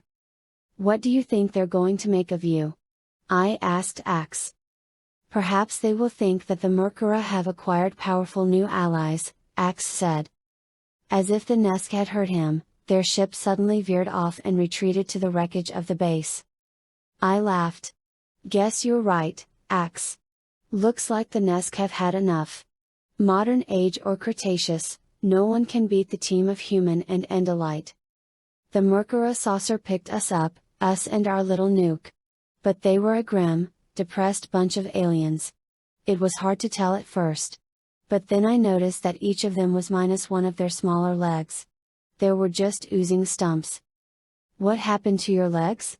I asked. But even as the words were out of my mouth, I saw the limbs in the corner. They were laid out on a brightly colored cloth which was draped over a shelf. There was something ceremonial about it. Almost religious. Can you explain the meaning of this? Axe asked politely. We must make the sacrifice of pain. The legs will regenerate, but those we honor will not, the Merkura pilot said. This is a symbol. It speaks to our spirit's pain, by echoing it in physical pain. They did this for the Merkura who were in the other ship? Jake asked. For those who were in both ships, the pilot said. To be killed is a sadness. To kill is a sin. You'd fit right in with these guys, Cassie, Marco said. Cassie ignored him. Our legs and arms do not regenerate, she said to the Merkura. The pilot responded, then you must bear the pain inside. Yes, Cassie said. I will. Thanks for saving us. We're sorry about the Merkura on that other ship, Jake said. We owe you. We owe you big. I don't know if that concept means anything to you, but we owe you. That goes for all of us, I added. Anything we can ever do for you, I mean, until we get back to our own time. Anything. Don't make promises you can't keep, Rachel, Tobias said in a thought-speak whisper only I could hear. It will only make it worse later. I looked at him for an explanation. But the eyes of a hawk gave nothing away. Chapter 34, Tobias. Flying beneath the force field was a strange experience. Plenty of heat radiated up from the Mercury town and the fields around it, so there were stunning thermals. But the force field created a sort of glass ceiling above me that I could not hit without risking another busted wing. A weird experience. But it was good to be flying again. And I felt like I had a sort of mission. I felt someone should see this Mercury settlement. Someone should see all that would be lost, and remember. It was amazing, really. The universe had so many secrets.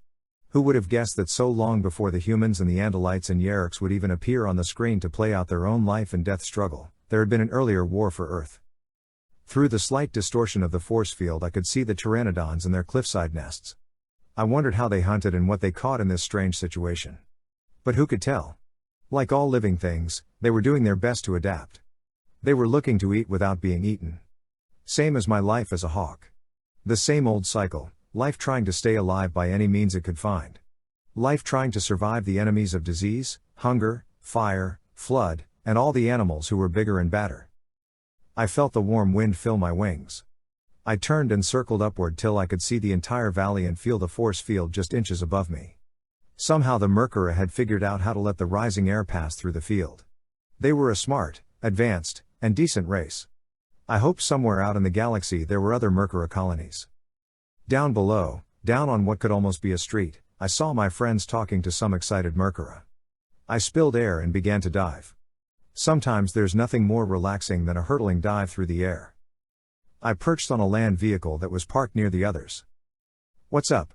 I asked. "The Nesk are leaving," Cassie cried happily. "The Mercury say the Nesk have left Earth.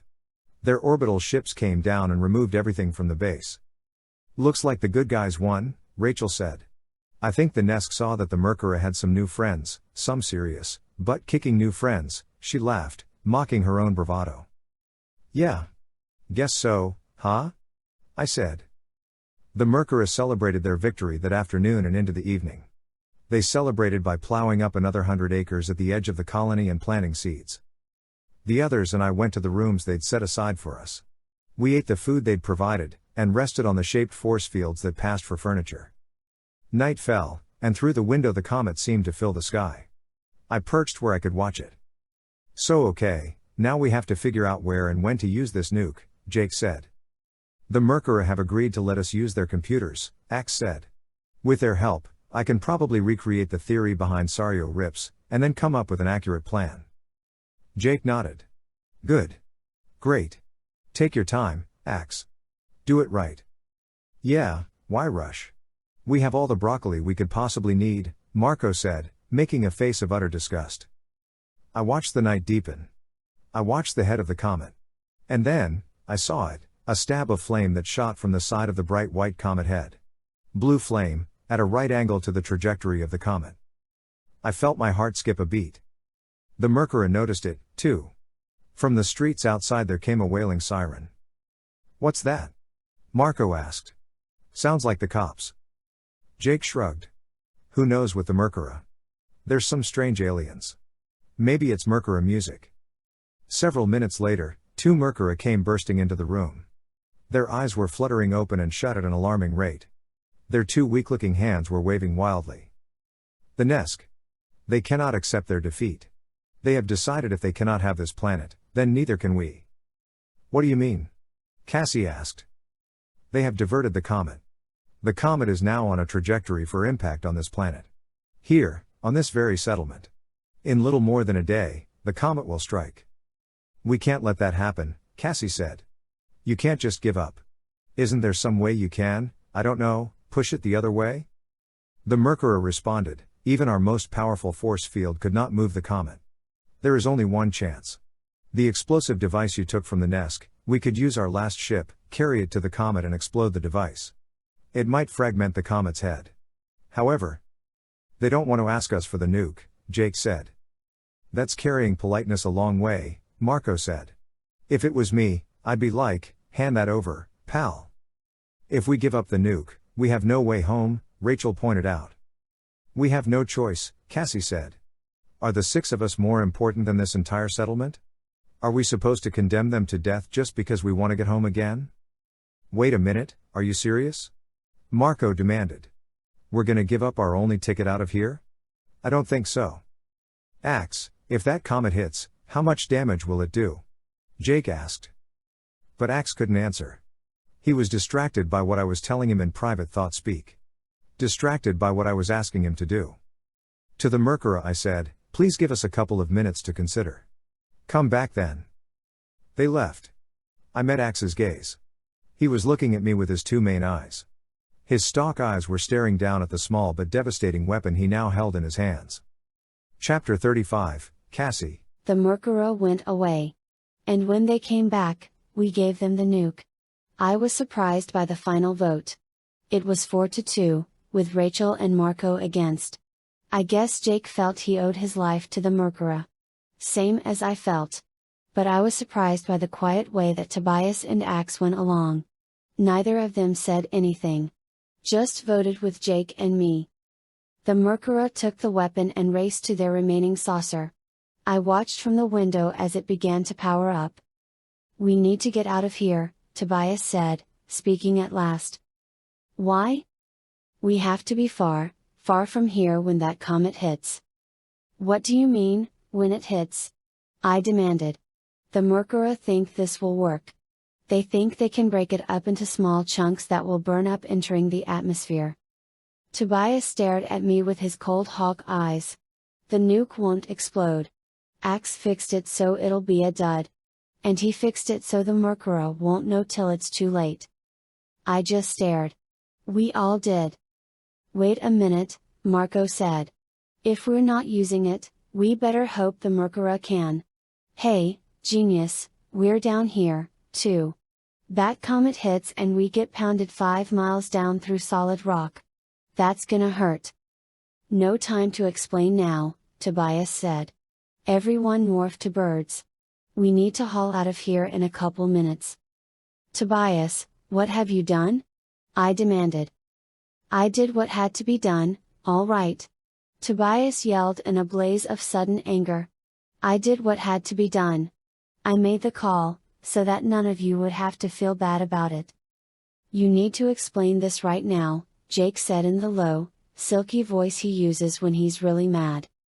Start morphing or I'll explain nothing, Tobias said. Just do it. Rachel started morphing to her eagle morph. Jake hesitated, but there was a force to Tobias I'd never heard before. Jake began to morph. Then Marco. Axe? What could I do? I had to go along. I had to morph. It's the Cretaceous age, Tobias explained. Late Cretaceous, the last age of dinosaurs. So? I demanded while I still had a human mouth. So what do you think happened to them all, Cassie? Dinosaurs ruled the Earth for 140 million years. You've all seen how weak and helpless we are in this age. You've seen how the only mammals are tiny rats, small enough to avoid attracting the attention of the big dinosaurs. So how do you think the dinosaurs fell and the mammals rose? They evolved, I said. Yeah, they evolved. But evolution got a great big helping hand. See, about 65 million years ago, around now, something, they don't know if it was an asteroid or a comet, but something, hit Earth. Very hard. Hard enough to fill the atmosphere with dust, block the sun, and bring on a colder climate. And that's how the dinosaurs died. You don't know it's this comet. I cried. You don't know. Yes, I do, he said. No one in our time ever found a Merkura fossil. Which means they never prospered, never populated the planet, never grew beyond this one handful, this one settlement. This is the comet. This is the time. Today is the end of the Merkura. And today is the end of the dinosaurs. I wanted to tell him he was wrong. But I knew he wasn't. I wanted to cry. But I had become an osprey. Birds don't cry. It was monstrous, horrible. Inevitable. We're going to let these people, these Merkura, we're going to let them die. I asked. I'm surprised you, of all people, don't understand, Cassie, Tobias said. It's about more than these Merkura. The entire planet will be changed today. A million species will begin to die. A few weeks or months or maybe years from now, the last Tyrannosaurus is going to die. And because of that, other creatures will begin to evolve. Including us, I said. Homo sapiens. Homo sapiens, who could never have evolved unless the dinosaurs had died out. So that comet has to hit, Rachel said. Yes. That comet has to hit, I said. I hated saying it. I hated thinking that the brave little settlement of Mercura was going to be destroyed. But this was destined to be a day of annihilation, and I'd known from the start we couldn't change history. All of this had already happened. 65 million years before I was born. Axe said, they will have to drop the force field when their ship takes off. We will need to be in the air, ready to slip out. He was right. Tobias was right. I knew it. But it made me sick inside. And I wasn't the only one. You know, these guys saved us. Saved me, Jake said. I don't like this, running off like this. Maybe we could warn them. Maybe they could get away, get off the planet. They lack the ships, Axe said. Their struggle with the Nesk has left them with only that one ship. Besides, what if they found a way to survive? We would have altered history in a very large way. This stinks, Jake said bitterly. I don't run out on people who've saved my life. You have no choice, Jake, Tobias said. The ship is almost ready to launch, Axe said. He'd been keeping watch with his stalk eyes. Now or never, Tobias said. Now, Marco said. Yes, Axe agreed. No choice, Rachel said, sounding more conflicted than I would have expected. Yeah, Jake said. It's really not up to us to rewrite history. I wanted to laugh. We acted like we were making a decision. But Tobias had already made the hard decision. The comet would not be stopped. The only question now was, would we run away and try to live? We knew the answer to that. Thanks, Tobias, I said. I don't know if he thought I was being sincere or sarcastic. I wasn't sure myself. I opened my wings and flew. Chapter 36, Jake. We flew up through the force field just as the doom saucer lifted off. The Mercura were all out to watch the ship take off. The ship that carried all their hopes with it. They didn't see us in the darkness. I was mad at Tobias. I was mad at Axe for helping him. But I knew they'd done the right thing. My being angry was the proof of that. See, even though I knew Tobias was right, I could get mad at him. I could try and blame him for the tragedy that was about to occur. Which meant I didn't have to blame myself. We flew, up and up. It was dark and we swept past so quickly that the pteranodons didn't even notice us. They were day hunters. Actually, so were we, in our bird of prey morphs. Our eyesight was not much better than human in the darkness. We flew up and out of that valley where the funny crab creatures grew their broccoli. Up into sky untouched by any artificial light, and toward the ocean. The comet was amazing, and I guess it would have been beautiful. If we hadn't known what it was. If we hadn't known what it meant. We flew for close to our 2-hour time limit. We demorphed, then remorphed as quickly as we could. This time Cassie and Rachel used their owl morphs, so they could guide us all in the darkness. How big a boom will this thing make when it hits? Rachel asked. That depends on the speed of the comet and its size, Axe said. The Mercura have observed the comet. They say it is approximately 5 of your miles across.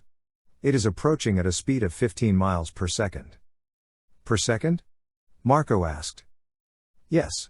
When it hits it will release as much energy as, say, 1 million of the nuclear weapons on that submarine.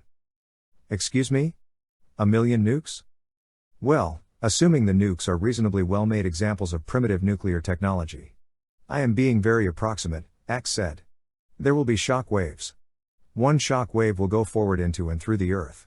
It will compress the rock beneath it, which will release all the carbon dioxide trapped there. There will be a huge fireball from the exploding gases and from the vaporized comet itself.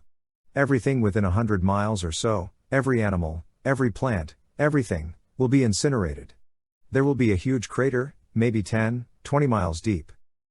The second shock wave will bounce back from the impact. It will blow massive quantities of burning rock all the way out into space.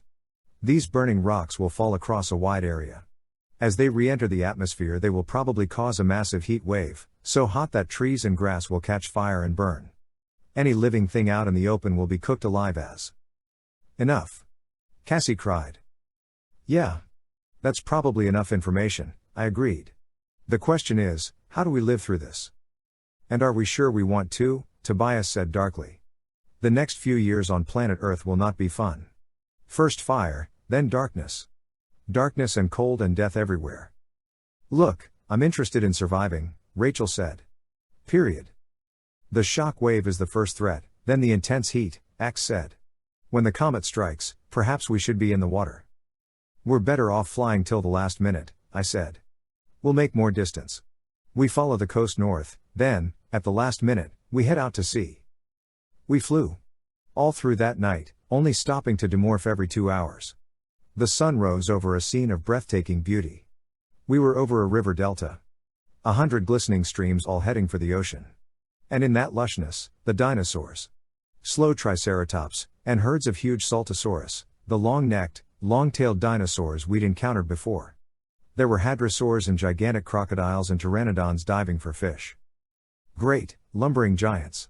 It was a world where elephants would have seemed only average in size. Hundreds of species of dinosaurs, each a miracle of nature. And yes, here and there as we flew we saw the tyrannosaurs and the other great predators. For some reason, although Tyrannosaurus had repeatedly tried to kill us, it was the big Rex I pitied most. They were so sure of their power. So confident. This was their planet and they were the kings. I wondered if they ever looked up and noticed that something was different in the sky. I wondered if they, too, saw the comet and felt a quiver of fear. The comet was visible even in the brilliant daylight now. And it was beneath that comet, and above the teeming life of the Cretaceous, that we flew. We rested at last in the high branches of a tree. All except Axe, who stayed below. Tobias was right at home there in the trees. And we humans could hang on and feel somewhat safe. Cassie laughed a sad sort of laugh. Well, here we are, just a few tens of millions of years early. Primates will evolve, and they'll learn to live in the trees, running from the saber-toothed cats and other predators. And here we are now, just a little early. By now they know, Rachel said, looking back in the direction we'd come from. Who? Marco asked her. The Mercurans. They know the nuke didn't go off. They know it's all over for them. Marco nodded. Yeah. I wonder if they know why? I mean, that we did it. I wonder if they've figured out that we didn't come from some far-off place, but from some far-off time on this planet. I wonder if they'll figure out why we, why. A Saltosaurus came by and stuck his snake head up into the tree, indifferent to us, and munched some leaves. Night came again, and now we flew on urgently, desperate for every last mile. And finally, Axe said it was time. We veered out to sea. We landed in the water, hoping that we could avoid being eaten in the few minutes that remained. We morphed to dolphin, and waited for the world to end. Chapter 37, Cassie. I stayed on the surface to watch the end. The comet was a blazing torch as big as a mountain. It hit, and the entire planet shuddered from the impact. You could almost imagine Mother Earth crying out in pain. But Earth is just a big ball of dirt and water and air and life, spinning through space. It's only important because it's ours. The universe didn't care that the orbit of Earth and the trajectory of a comet would intersect at this time in this place. And yet in my mind, in my heart, I cried out for Earth. The explosive power of 1,000,000 nuclear weapons went off all at once. It was as if a giant had swung a hammer the size of the moon into our planet. I felt the impact in my insides. The explosion seemed to rip the universe apart. But I never felt the concussion. Because suddenly, I was no longer in the ocean watching the doom of the dinosaurs. I was floating above it all. Floating in air, but not really. In space, only I could breathe. The Sario rip. I heard Axe cry. The impact of the comet is collapsing it. But this time the travel through time was different. We weren't suddenly back where we started. We were hurtling through a void, hurtling past a videotape set on fast forward. I saw the crater. It was a hole big enough to lose a dozen cities in. Flaming hot debris exploded outward. A red-hot fireball rolled across the landscape, burning everything, a blowtorch on dry grass. Trees exploded into flame. Dinosaurs crinkled and blackened and fell dead where they stood, no time even to cry out. The burning wind expanded outward. The sky itself seemed to burn. But then the fireball weakened and from the wreckage rose smoke and dust. Earth was hidden by a blanket of smoke and dust. The sun was blotted out. Earth began to freeze, and still more creatures died. It was all passing before my eyes now, faster and faster. The sky cleared as acid rain fell, disintegrating many plants and starving the remaining dinosaurs. The plant eaters were too few now. The herds were gone. Only a few pitiful remnants were left, then even they were gone. I saw, in a flash, the last Tyrannosaurus, wandering hungry, thin, weakened and alone, across a blasted landscape. It was looking for the prey that was no longer there. And then it fell. Time sped up, and the continents floated across the surface of the world. I watched Antarctica slide to the bottom of the planet and grow icy. I watched the Atlantic Ocean appear where only an inland sea had been. India broke away and then slammed violently into the bottom of Asia, rippling up the Himalaya mountains. Ice sheets advanced and retreated. Forests spread and withdrew and spread again. Mountains rose up sharp and craggy, then crumbled slowly to softer, smoother shapes. And everywhere, the small, brown, fur-covered creatures increased in number. They filled the land the way the dinosaurs had. They migrated into the seas. They became plant eaters and meat eaters. Big and small, cute and deadly, slow and fast. And suddenly, there they were in the trees, swinging from branch to branch. And an instant later, some were banging rocks together and forming tools of bone and wood. They walked erect, on two legs. They built huts and villages and cities. But all of this passed in a flash. Because in the long, long history of Earth, the entire history of Homo sapiens is not even the blink of an eye. The dinosaurs ruled for 140 million years. Humans have existed for less than 1 million years. I was in water again. My friends were there, too. I fired my dolphin echolocation clicks and saw ships in the water. And I felt the last, dying echoes of the underwater nuclear explosion that had first opened the Sario Rip. "We're right back when we began," Axe said. We demorphed near the beach and when we climbed out, there was the boardwalk. It was still raining. There was no volcano. No giant footprints in the sand. We went to our homes, dazed, awed, and watched the news reports of the terrible disaster at sea. A disaster that, fortunately, had not resulted in any deaths. The Navy diver who was the hero of the rescue swore she'd been led to the submarine by dolphins. Some people suggested maybe she was suffering from hallucinations brought on by the depth and by breathing the wrong mix in her scuba tanks. I returned to my life, feeling strange and out of place. That night Jake came over. We went outside. "I tried morphing the Tyrannosaurus," he said. "Nothing. Didn't work. You could ask Axe. He may know why." Jake laughed. "Yeah, but even if he explains it, I still won't understand it." "Maybe it was all just a dream," I said. "No. Not a dream," Jake said. "But it all happened a long time ago." "Were we always there? I mean, were we meant to be there? To do what we did? Was everything supposed to happen a different way? Should this planet be ruled by the Merkura today? Or the Nesk? Should there still be dinosaurs stomping around? Did we make it all right or mess it all up?" Jake didn't have an answer, so I slipped my arm through his. We looked up at the sky for a while. "No comet," Jake said. "Not today, anyway," I said. Afterward. A note. "Hi, it's me, Tobias. After we got back from our adventure in the late Cretaceous, I looked up some of the dinosaurs we encountered: Tyrannosaurus, Deinonychus, Saltosaurus, Spinosaurus, Elasmosaurus, Kronosaurus, and Triceratops. All of them were around during the Cretaceous age. But paleontologists seem to think some of them, like Spinosaurus, were extinct by the Middle Cretaceous, whereas we were in the late Cretaceous. All I can say is that I was almost eaten by a supposedly extinct Spinosaurus. So who are you going to believe? Me, or a bunch of scientists with some old fossils? End of book 18.5 Megamorphs number 2.